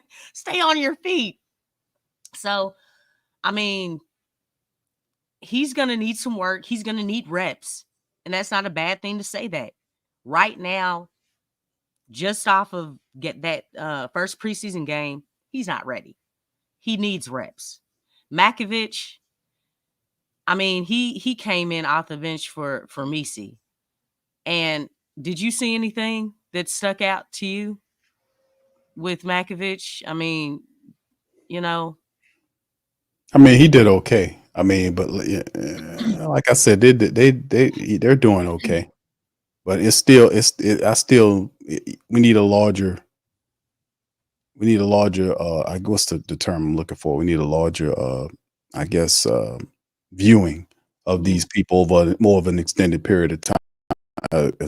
Because if you coach Willie, you got to have a vision for some of these guys. Like and like I was saying, I think it's a big emphasis. It's important to find out who your 5 is, Lex, your top 5 guys. But really, the reserves are what I'm looking at too. You know, what does the reserve bench look like outside of Jose when Trey gets back? Yeah. You know, what does that look like to me? Who's going to be the guys? We know Daniel Tice will be there, but who else? We know is it Jeremiah Robinson early season in the mix? What does the reserves look like? Because that's really important to me too. And do the Pelicans have the mindset to make sure that they have, you know, they do a 5-for-5 mix or a 4-for-5 mix? And I know they're going to do some staggering because that's what Willie Green does. But at the same time, I'm really concerned to see what the reserves look like, because that means a lot to me too. Because when the starters are struggling, the reserves got to come in and light a fire, man. So that's something also I'm looking at. And right now we had one preseason game, and certain guys did pretty decently, and they did well. Zion was outstanding. We got to look at Dejounte Murray. That's another sticking point. Looking at Dejounte, Yeah. rounding out what these rotations going to look like in the And he reserves. didn't have a strong game. Dejounte didn't have a strong game. But No. one thing that did stick out, that pick and roll and him getting that ball to Zion, getting downhill. And that's when Zion is most dangerous. I love that. I love that. And they're still working out the kinks, but that looked promising. That was promising. It didn't take, 3 preseason games. We saw that first preseason. You know what I'm saying? That's a good sign. That's a very good sign. And that's something, especially with the pick and roll, just period. For some reason, Pelicans just haven't really used that. It was like once every blue moon that, you saw it. So that was really nice to see. And it's only going to get better. It's only going to get better. So I'm excited about that right there, what I saw in that aspect. Yeah, that's true. That's true. We can definitely benefit more pick and roll. That's no doubt about it, man. And like I said, the Willie Green is the intelligence or the IQ boost, the Dejounte Murray, the maturation of Zion Williamson and those guys playing together will calcify the team, make them a solid unit together, and like the reserves. And we got it, like I was saying, we have everything pretty much we need outside of a bona fide center threat there. So, I mean, if we can just do what we do, build up some wins early on and just do what we do, keep Zion healthy and play with a good mix, rotate them in and out, make sure our rotations are solid, guys are getting rest. We don't burn our guys out and we play balanced and we do what we're supposed to do and we play with the right mentality. We're going to win some ball games. And then eventually when the time comes to move BI for a centerpiece that'll take us to that next level, people, really, the Pelican faithful really don't know how close they are to having a deep playoff run. It has been something that's outside of our view, our periphery, because of the injuries to Zion Williamson and the ridiculousness of the general manager, and not the general manager, the goddamn VP of basketball operations, and just all that stuff. At some point, it has to hit. And this is the point where it has to hit, because you have everything you perceive to have, and once the BI trade happens, they'll have the piece they needed to jump ahead. And there are writers out there, there are people that are calling and say, hey, man, I think the Pelicans are close. People look at it and say, I don't know. That's because you're looking at it through the lens of how we've been banged up and injured over the last couple of years, which is, I'm not faulting us for looking at it like that. But, man, they saying one piece, and I'm looking at the team, and I'm saying, man, we got this guy, this guy, this guy. We just got to put it together so we can make the jump. So I'm not putting a lot on Willie Green. I just want Green to listen to guys that have a better feel of the game than he does, which is Borrego. He said that in the press conference. He mentioned the fact that Borrego's been on him about the offense. He has to, there's no ifs, ands, or buts about that. He has to listen to Borrego, and Borrego has a better feel for the game than he does. He has to recognize that, and he has to lean on his coaches because he got a pretty good staff of people. And like I said, Lex, this staff here, when he started here, a lot of those guys wasn't guys that he picked. This staff that he has now, a lot of these guys are guys that he picked. So there ain't none of that old bullshit no more. This is his staff. Majority of this is his staff. This is his 4th year here. He has a floor general. He has a superstar that's healthy. And he got a really good player in Brandon Ingram, who's a star too. Man, let's get this going, man. Let's get what we need to get so we can get to the next level and compete for what we're supposed to be competing for, what we were supposed to be doing 2 years ago. So it's time. All right. So big ups to the fam on that. Yo says, tell ESPN they could have CJ now. Just give us Austin Rivers because he probably can shoot better. Now we don't need him either. No. The hell with him. No. That was that was the only thing he can offer is being cheap. I would choose Elfrid Payton over Austin Rivers. I'm gonna be honest with you, brother. I would take Elfrid Payton over, and we got Elfrid Payton on the team right now, but I would choose Elfrid Payton as a guard on my team over Austin Rivers. Austin Rivers don't have it, man. He don't have it, brother. That's why he on ESPN. Yeah. Did he officially retire? I don't know. I'm really not interested in his career like that. I mean, I know. I mean, I'm not either. Push him in the Rivers question because I know Victor Oladipo is on there, you know, because he was a free agent, you know, so I didn't He know might if, be. you know. I can hold on, Lex. Let me look it up right quick because I consider pushing Austin Rivers in the Rivers when he was here before. So let me see. Maybe he's retired. Push Austin Rivers in the Well, Rivers. his dad helped him get that position. Shit. Yeah, he just Must nepotism be to the nice. fullest, boy. Shoot. I need some family members, you know what I'm saying? Look. According to Google, he is not retired. No, Austin Rivers is not Okay. retired from basketball, but he is not currently on an NBA team. Okay, so So yes, maybe they he still working out and things, but shoot, once you start sitting at that desk talking in front of that camera, things can change. well, I mean, if you got a basketball dad that, who Doc Rivers, who was coaches teams, he can get him on as an assistant coach, but that's an old game that we've seen a lot of coaches do. Paul Silas did it with his son Steven Silas, a bunch of them do it. And Austin Rivers is no different. LeBron got his son on a team with him, playing out there in LA. You So know I mean, what? I want to hear everybody in the chat. I want to hear everybody's thoughts on that situation, like right now. Like, what are y'all's thoughts about, the performance and all that good stuff? the performance of With Bronny being on the team and all this good stuff, how do y'all see that whole situation?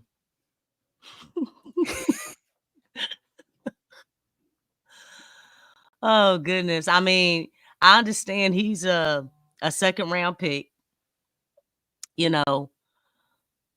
Do you feel like he's playing like a second round pick, or maybe because Herb Jones is a second round pick too?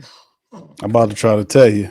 So is Jokic That's and yeah, Draymond Green. and Draymond, and it's a bunch of them, man. Look, and Isaiah Thomas, the second one. Isaiah Thomas was the 60th pick in his class. Yeah. So, or is he playing like not a second round pick? He plays like he was born rich. And listen, my thing on it, because my thing on it is he's not the one. It's the other son. The other son is the one that's gonna be, he ain't gonna be LeBron, but he's gonna be the better of the basketball players than Bronny is. Bronny's getting it because it's part of LeBron's idea for him to play a season with his son. All this, he said this like many years, 2 or 3 years ago, that he wasn't going to retire until he plays on a team with his son, and then he had the power to make it work and bring him on there. And then he had the influence through Rich Paul and his money in the relationships that he had with these different companies, where they kind of cut, and they were kind of criticizing Bronny hard, but a lot of them, he kind of forced a lot of the negative coverage to kind of stop about his son. So like I said, man, he was better prior to what happened to him. Remember, he had that heart that he had surgery. he had the yeah. And there's a backstory. There's a backstory behind that. That's a whole nother show within itself. But since he came back from that, he looked a lot different because he had some problems before, but he was developing. But I don't think he's a G League player, if that. He don't belong in no pro game. He's a G Leaguer, in my opinion.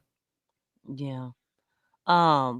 It kind of makes you wonder though, because I'm looking at everything. When you look at AAU, and you look at a lot of these guys, and not just Bronny, but a lot of these guys, and because a lot of times you don't see the whole game, you're seeing the highlights. It makes you wonder, like, is this guy really good? It's almost like you really have to see them in a different setting to really understand if they're really that type of talent. I do say that, and I'm not saying that he's not talented, but even looking at Keon Anthony, You know Right. what I'm saying? Because like he was ranked, on I think maybe ESPN, maybe CBS or Fox or something like that, as far as being the best player in New York, the top player in New York, number one player in New York. But it just makes you wonder, like, when you get these guys in a different type of setting, because they're going up against, a lot of AAU guys, and AAU is a different type of game. It's a different type of game. It's not like playing in the NBA.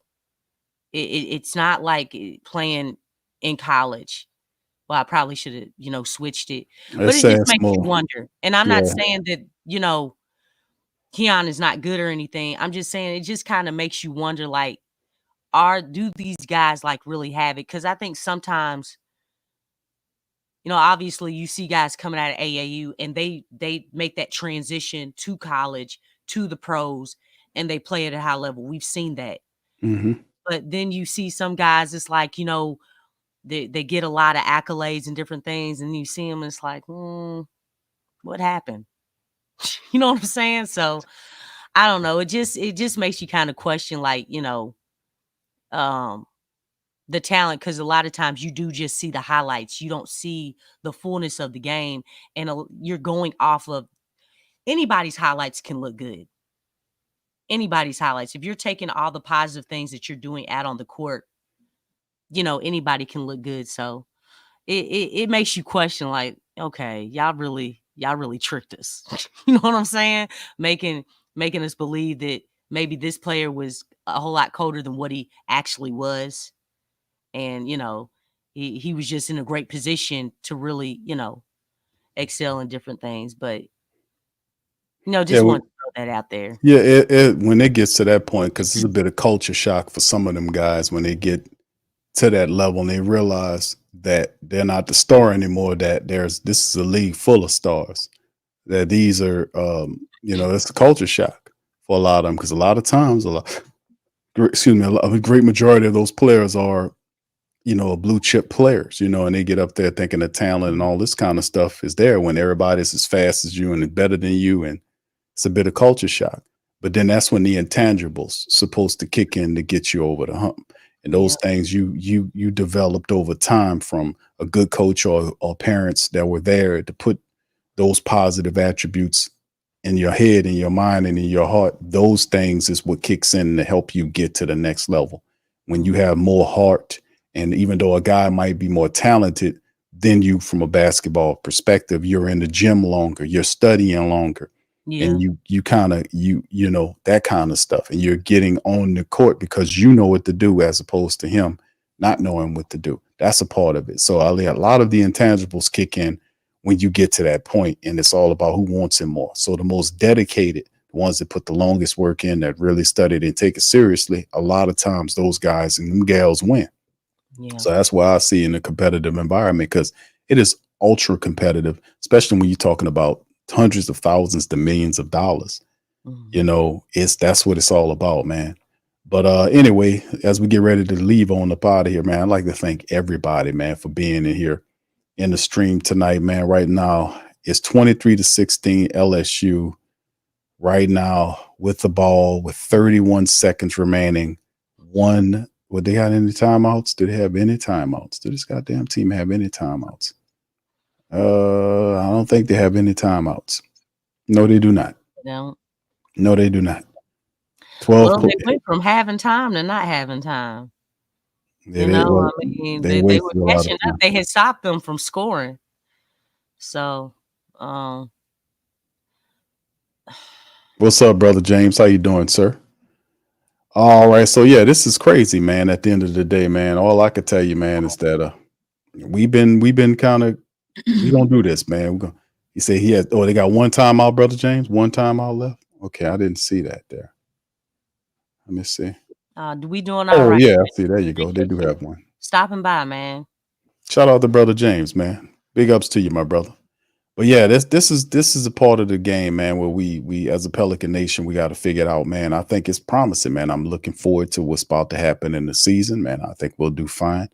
we ultimately will trade Brandon Ingram for a piece that'll take us to the next level. I really do think that the Pelicans they're gonna take it up a notch, man. It's time. And is that a touchdown? That is. LSU just scored a goddamn touchdown. That's what I'm talking about. They just got to score. They just got to score right there. Aaron Anderson, 23-yard touchdown from it. Boy, they've been screwing around all game long. They finally got to score. So that should tie the game right there. Yeah, and they'll kick the field goal that'll tie the game up. So they're going. Unless they go for 2.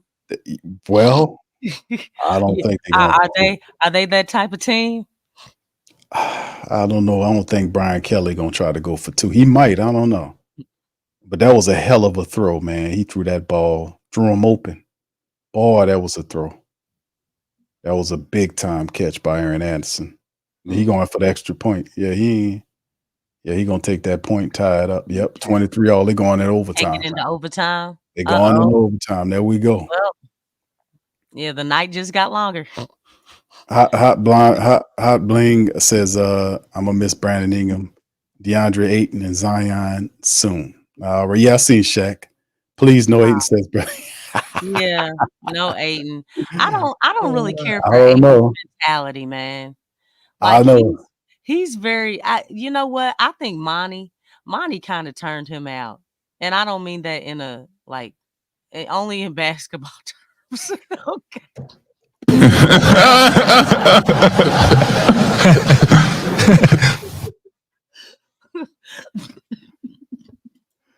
Hold on, this took a turn here. No, this should have took a turn here, Lex. No, I didn't. That's why I said it the way. I just feel like he didn't use him correctly. He didn't use him correctly at the Suns, man. I feel like he really wasted his talent. He did. And then in turn, you know, Ayton, you are so funny. But yeah, Ayton, he doesn't have any dog. He's his motor is kind of questionable. You know, even when he came out in his presser and he said, you know, call me dominating, no, with Ayton. I was like, okay, dog. That was lame. Basketball, okay. That was lame, bro. For him to say that, though. Yeah, basically, you know, no diddy. That's probably what I should have said. But yeah, he just because when he came out, after saying that, he didn't look good. It took him some time, but he doesn't know how to put a team on his back. He definitely doesn't know how to do that. I just think, you know, just mentally, he's not where he needs to be at. And yeah, I mean, he is talented, but there's other things other than just talent that you need. Yeah, and it's the mentality and the attitude which runs teams off about DeAndre Ayton because he definitely got the talent. Mm-hmm. I mean, he has the talent. I remember when he played, he matched up against us, and Big V was guarding him, man. He was cooking B. You know, he was attacking, you know, he was shooting the ball and he was playing, he played really well. When motivated, he can get double doubles for you, but his mental, I don't know, he got a screwed up mentality, man. Yeah. And I don't think Willie Green ain't. See, a guy like if you would get a guy like a DeAndre Ayton and acquire him in a trade, I would feel comfortable with a coach like a Greg Popovich or a Eric Spoelstra, or even you know, a disciplined coach with credentials that can say, listen, bro, you've been playing around in the league for how many years now? And you don't have a championship and you have all these skills, you wasting your time. See, this is what you could have been done. And then Spoelstra shows him championships. Coach Pop shows him championships and shows him what he could be, that kind of stuff. He wouldn't be good for a Willie Green coach. That wouldn't work. That wouldn't work at all because Willie doesn't have any credentials. Yeah, and Willie Green would tell him, hey, you got to figure it out. Yeah, and James says Pop wouldn't trade for him and Spo would run him off because you got to have the proper mentality. Those type of coaches would be coaches, I would say, well, they could turn a guy like that around because they have the hardware and the resume to make them pay attention. That's not Willie Green. I would advise them to stay away from a DeAndre Ayton trade, because Willie Green is a guy with doesn't have that resume, man. He doesn't have the resume to command respect from those type of players. So, you know, just no disrespect to Willie, it's just, you know, it does work. Bullshit walk, money talk, bullshit walks. And you don't have the resume for it, that people ain't gonna respect you on that line. Yeah. James says they don't turn soft guys to tough guys, they draft tough guys. They got some, it depends, bro, because the dude could ultimately have a heart change. I know we've seen, let's not pretend like we haven't seen this before, right? Where you have a talented player that realizes, hey man, you know what? I want to play for championships. I want to win something. I want to compete. And then the mindset change. We've seen this before. Sometimes when you put them in that type of situation, because I mean, you look at teams that, you know, that have consistently they lose every year, right? They're in a lottery pick situation, and so when you actually change guys, and actually we saw it with Dallas. No, look at the situation that PJ Washington was in. Look at the situation that Daniel Gafford were in. You changed their situation into a winning situation. You know, I mean, they played some of their best basketball. They played meaningful basketball where it was, you know, they went far in the playoffs. They got to the finals compared to where they were. You know, so sometimes when you do change a man's situation, you know, you'd be surprised, you know, what comes out of players when it's like, man, we have a chance to win. We really have a chance. It's not, I'm playing for something now. I'm not with the team who's playing for nothing, or look, we hope to get to 10 wins. You know what I'm saying? We hope to get into the play-in. These are guys that are hoping. Those are the type, or you probably don't have a chance to get into the play-in, let alone the playoffs. That's the situation that these guys were in. And their situation was, you know, they got traded to a better situation. And it's like, man, we can win. We're playing for something now. That means you're going harder. You're playing with more energy. You're hustling. You're getting after it. So, you know, it makes a difference when you're in a winning situation. And I'm not saying that's with all guys. You know what I'm saying?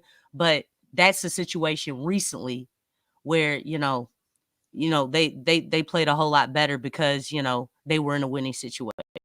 So Yeah, that's what I'm saying. It depends on the environment. So you're absolutely right. I like I said, we've seen this in the deep past. We've seen it in the recent past. For whatever reason, people just decide that they're messing around and they want to win some games. They want to be able to win some hardware. We've seen that happen. So I'm not saying that with DeAndre Ayton. I don't think, huh? No, I was comment on James.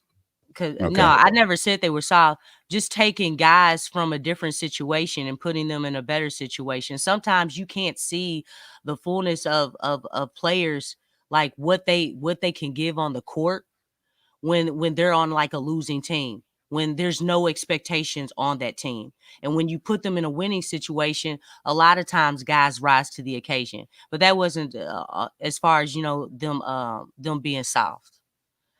Because I didn't look at those guys as soft, but you know, it makes a huge difference when you're in a winning situation, you're playing for something. Wyo says y'all think Willie Green last year, if he doesn't get into the top 6, you got to be a playoff team, man. I mean, anything short of that is it's not good. And it's the crazy part about this guy, man. David Griffin. And what he's doing, I mean, he's placed all that on Willie Green. So yeah, if anything, any axe is gonna fall on Willie Green's head. But yeah, they got to be a playoff team. That playing stuff is for the birds. The Pelicans have to get into the playoffs, man. And I want a top 3. I mean, yeah, we got to be up there, man. We got to be top 3, top 4. But what we got here, I mean, every year you go from 49 to 40. You got to get north of 49 games in my book. I mean, we want a team that, like I said, last year, it was the ridiculous stat of losing these moments, the games, in the crutch time moments of the game, the clutch time moments of the game. It would go 22 or 21, whatever it was, and 0-21 or 22, whatever the stupid stat is that they losing all these games. If you win half those games, you're a 59 win team. Half of those games, you 59 wins. So I mean, they got that. That's something that we got to do better, man. We can't. We got to get into the playoffs, man. Enough of this playing nonsense. And with Zion Williamson and Dejounte Murray, you got to raise the stakes. You can't be doing the same shit we did last year. We've added this extra talent. We have to be able to take it to the next level. Go ahead, Lex. What you was gonna say? Nah, I just think it's funny because the Lakers were a 47-win team, and they were solidified in the playoffs. You know what I'm saying? That's what's really crazy. It's like, how did that happen? You know what I'm saying? How did that happen? But yeah, I'm done with the play-in. You know, yeah, that don't, to be a borderline playing team, it needs to be more solidified top 6. Most definitely. I mean, it doesn't make any sense. And then the thing is, you had help on last season to make that happen, to solidify, being in the playoffs. So the fact that it didn't happen, it was, that was really disappointing. Yeah, and then it's the teaser aspect of it too, because we finally had Zion Williamson there, and he was balling. We would have won that game if he'd not gotten hurt. And then you lose him at that point. Then Brandon Ingram is coming back off injury. CJ McCollum you're thinking, they might be able to help until Zion Williamson, and they plan the Zion Williamson going to be ready for the playoffs card. And then they change it from Zion Williamson. You'll have to get through a first round series. He'll be ready for the second round card. They did all that foolishness. So, a lot of this is contingent upon Zion Williamson's health too. And like I said, man, a lot of these players, man, you got to figure out a way to win games when some of our guys are down for small stretches at a time. But at the same, like I said, man, this is Willie Green's fort, yeah, and it's an elevated sense of urgency here. Like, we got to get some shit going, man. We got to be able to not only just be a playoff team. Like, I agree with James too. Like, get playoffs and getting in the playoffs, and not we get into the playoffs, and we don't want a situation where OKC just runs you out of there, blanks you out of the damn playoffs. We got to be specific. We don't just want to get to the playoffs. Right. We want to win a series. First round series, go to the second round. Right. Let's revise that. That's some right. Games. Yeah, we got to be specific in our prayers. That's right. Shout out to Brother James. Brother James says playoffs and second round. So he wants to win a series. I'm good with that, Brother James. You got the hardware to do it, man. You got these guys. Hey, win the second round. You know what I'm saying? Fool around and win the second round. Come on. I told DC that. I said, man, listen, if Zion Williamson is healthy, don't mind. If Zion Williamson is healthy and he's playing, and that's the thing that he's yet to experience is the playoffs. And that's why, and he's mentioned this before, is that's what the motivating factor of him getting right there and then couldn't get there. He was so frustrated last year. So this set the groundwork for this year, and how he came in the offseason and just prepared himself and to be in excellent shape so he can deal with the rigors of a long season. And of course, it's the issue of how is Zion going to be officiated. That's another thing that we have to watch and see how they do. How is Zion going to be officiated this year? Big Q. That first preseason game, Zion did not go to the line not one time. I know. Not one time. Yeah, the guy was hacking him on. I was like, yeah, this is that guy is Banchero. Banchero, he went to the line. It was wasn't that Jonathan Isaacs got him a couple of times? Jonathan, he was acting really good. Got him one time, I remember. But the fact that he did not go to the line not one time, that's awful, man. I mean, to me, that's like, okay, y'all just determined. This has nothing to do with that. Y'all just determined not to make the call. You know what I'm saying? Because he gets physical down low. And a lot of times, so guys can stop them, they get physical back. I mean, they don't win the battle, but it's like, dude, you gotta make those calls. So that wasn't promising. I don't know if those were rookie refs or what, but that wasn't promising at all to see that he didn't go to the line. I mean, he had 16 points without going to the line. What, 19 minutes? Yeah, I think it was 19. Yeah, 19 You know what I'm minutes. saying? I mean, hey, that just goes to show how gifted that man is, man. Once he starts getting those superstar calls, you know, that changes the complete. That really takes, you know, what he can do for the team to a whole nother level. But they got to start, you know, treating that man with some respect. Because ain't nobody in the league trying to fool with Zion. Ain't nobody trying to fool with him. Shoot, you know, LeBron came out and had some high praise about Zion. You know what I'm He saying? did. I heard what he said. Yeah. And LeBron knows he probably still feels when he got trucked. Be like, dog, now that's a freight train. You know how they were always calling LeBron a freight train? Yeah. He probably got a freight train and some and a semi truck. You know what I'm saying? Something for real. Man, did you see how his feet kicked up in the air? I seen he took him right off his feet. He was like, and look, he wasn't faking. You know how LeBron be. He'd be like, oh, you know what I'm saying? He wasn't faking that hit. That was a real hit. I was like, and you take it like a man, Bron. You take it like a man. Yeah, he was trying to take that charge, man, and Zion took him right off his feet like he was made of paper mache. Man, they showed that thing in slow motion. I mean, it's almost like he was trying to teach LeBron how to do a backflip. Yeah, he just ran over LeBron. LeBron ain't exactly made he depleted. LeBron literally left his feet. Yeah, so I mean that was pretty good. Here it is right here. LeBron was talking about it on here, how he took him off his feet. And hold on, let me put a little sound to it. Then we'll listen to LeBron talk about it here. Then we'll leave. Beast. Zion is a beast. Take nothing away from him. He's a beast, and you can't stop him. You can just try to, hope to contain him. Zion 9 of 15. He drives inside, and LeBron didn't flinch. Oh yeah, that's a shot. A guy like Zion who's so athletic, so quick, so versatile. You just try to keep him off balance by, sometimes playing with physicality, sometimes playing with speed, sometimes playing with quickness, sometimes then just playing with the mind. Zion is a beast. Take nothing away from him. That's LeBron, man. And you can see, man, on the play right here, he just depleted, and they showed in slow-mo and real speed, because you really can't, when they show the slow-mo, but boy, he just took him, he was sitting there waiting for the contact, and he just depleted him. Well, really, look at his feet. His feet now.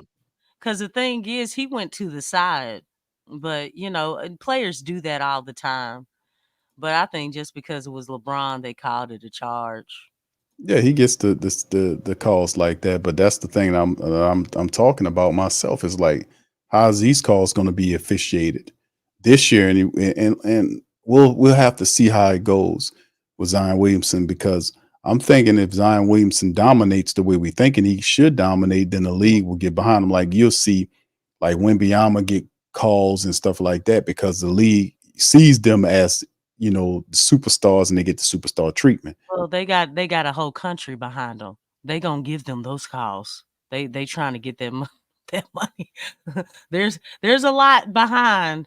When you look at Doncic, when you look at Jokic, when you look at Wemby, they got countries behind them. You know what I'm saying? Zion got a country behind him too. Well, he's global. You understand what I'm saying? Why all that, Lex? His market is global, but I mean the thing is that they convincingly, we've seen this. We've seen this from the players, because Giannis, You know what I'm saying? So they're going to treat them. I mean, just think about this. With Giannis, everybody and their mama know that when that man's at the free throw line, he takes more than 10 seconds at that free throw line to shoot that shot. That's a violation. That's a violation. And they count that stuff. But you know why they counted it? He's got grease behind him. Just let him do it. You know what I'm saying? I mean, look, hey, man, you be surprised. Like money is a big thing. Like that global marketing is huge. It really is. And with these international players, look who are the best players. When the NBA talks about who are the best players in the league, who do they have up there? Who do they have? No, they got. Well, I know Wemby's up there, but the league. But that's the whole thing too. It's like it's a sensation. The best players in the league right now are overseas cats. This is true. Collectively, this is true. Yeah, top five, easy. I mean, you can look it up. I mean, it's there's a reason for it. There's a reason for it. But I think that, and that's not by design. I mean, they're really trying to grow the game, and that's a part of it. Really boosting up these international players. And I'm not saying that they're horrible. They're not. They got game. They do have game, but oh wow. I see. I was trying to figure out, why are you raising your hand? I was like, is everything okay? It is now. Yeah. It is now. You know what? You're really talking like LSU was struggling. Didn't I see on there that they were like 4-1? Yeah, but they left a lot of and look, Lane Kiffin is up. He just down. They had this game. They left a lot of plays on the field, man. Yeah. LSU. This was a game. This is a good game. LSU won. They finding ways to win, though, right? They finding ways to win. They just gotta keep, continue to get better. Shoot, probably look. Shaq probably went up to all of them. I'm gonna beat you up, boy, if you don't get out there and win this game. I'm sorry, my Shaq voice ain't all the way right. Yeah, he got to work on your Shaq voice. But he probably got him and was like, okay, I'm gonna go out there and I'm gonna work hard, Mr. Shaq O'Neal. Is that Shaq? Oh, that's the guy talking to Shaq. The guy talking. Look, them are boys. Don't nobody want none of Shaq. Shaq a big man. Shaq like 3-4 men put together. You know what I'm saying? Shoot, he towers. Look, he towers and his mass is like on another level. They ain't trying to fool with him. Hey, you better do what you told. Y'all better go out there and play. I didn't come to this game for y'all to lose. You know what I'm saying? I'm just saying. Hey, motivation works. Oh man! All right, Lex. To the D line, you know what I'm saying? Well, you got to go out there and you got to push them. You got to give them a love tap. Okay, all right, Lex. Lex is. That's what Shaq says. He says that. Yeah. That's his phrase. Barbecue chicken. Oh yeah, look, yeah, we're gonna give him some little love taps. Yeah, Shaq did say that. Yeah. Oh yeah. Wow, since Q, remember when we heard it in the South? Yeah, he said that a couple of what was it, last Sunday? He said that in the Kansas City loss. I won't say he cussed and then apologized. Wasn't it the Kansas City post game? He cussed. No. It was the Atlanta post game. He cursed. Yeah. He cursed, and I was like, and people that wasn't even a story. It's like, you're a possum, so we don't really care about that. But anyway, family, we're gonna get ready to get out on that. Listen, congratulations to our Fighting Tigers. LSU has won the game 29-26. They're 5-1, 2-0 conference play. Yes, round of applause for the Tigers, man. Shout out.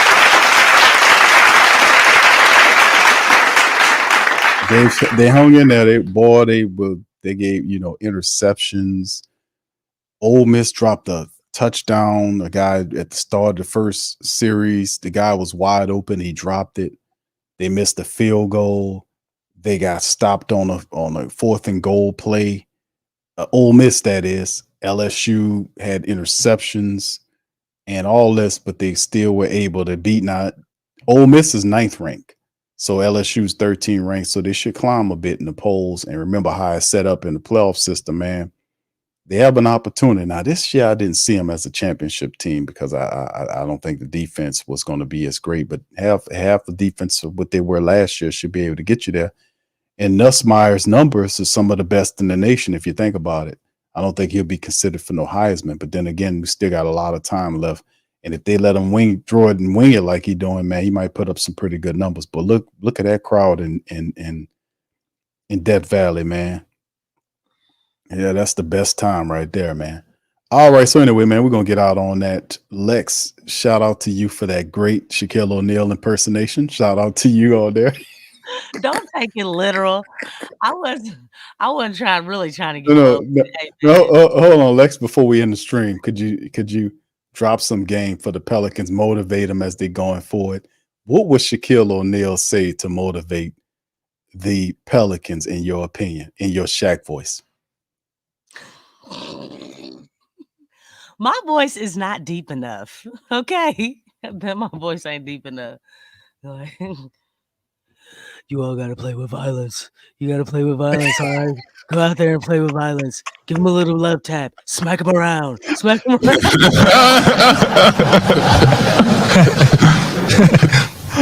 All right, there you go. Y'all, hope y'all like that. That was pretty good, Lex. Shout out to my girl, Lex. All right, we're going to get out on that. Listen, we appreciate y'all for chiming in. Much love to the fam, man. Y'all hit the like button, man. Hit the subscribe button. We're going to holler at y'all on the next one. The next show, man, we're going to open up the phone lines. Matter of fact, the Pelicans play tomorrow, fam. On Sunday night, it's a 2:30 tip-off time for the game. So that game's going to be playing. That Central or no, wait, that's Eastern. Right? Yeah.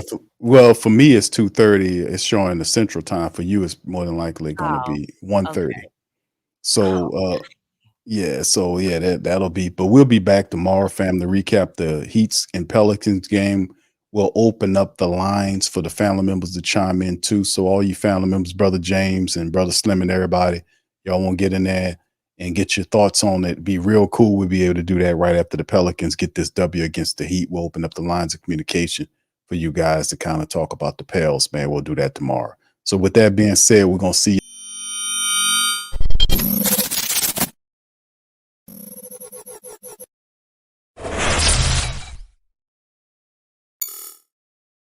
TheWhoThatDaily.com. That's right, TheWhoThatDaily.com. Your one-stop shop for everything New Orleans Saints, New Orleans Pelicans, LSU Tigers, even the top flight boxing news. So if you're a Who That and you're looking for a place to stay up on your team, TheWhoThatDaily.com is your site. TheWhoThatDaily.com for the sport Who That in all of us. That's right, the Pro Shop is the platform store where you can go and buy all the latest merch to support the platform. Available at the Pro Shops, we have dozens of hundreds of products available for you and your family. Unisex tees for men and women, hoodies and sweatshirts, tank tops, kids and baby items, long sleeve tees, mugs, pillows, wall art, bath bedding, face masks, phone cases, stickers, bags, fanny packs, socks, hats, and many other items. Please feel free to check out the Pro Shops. The link is in the description section below. And remember, it helps the platform continue to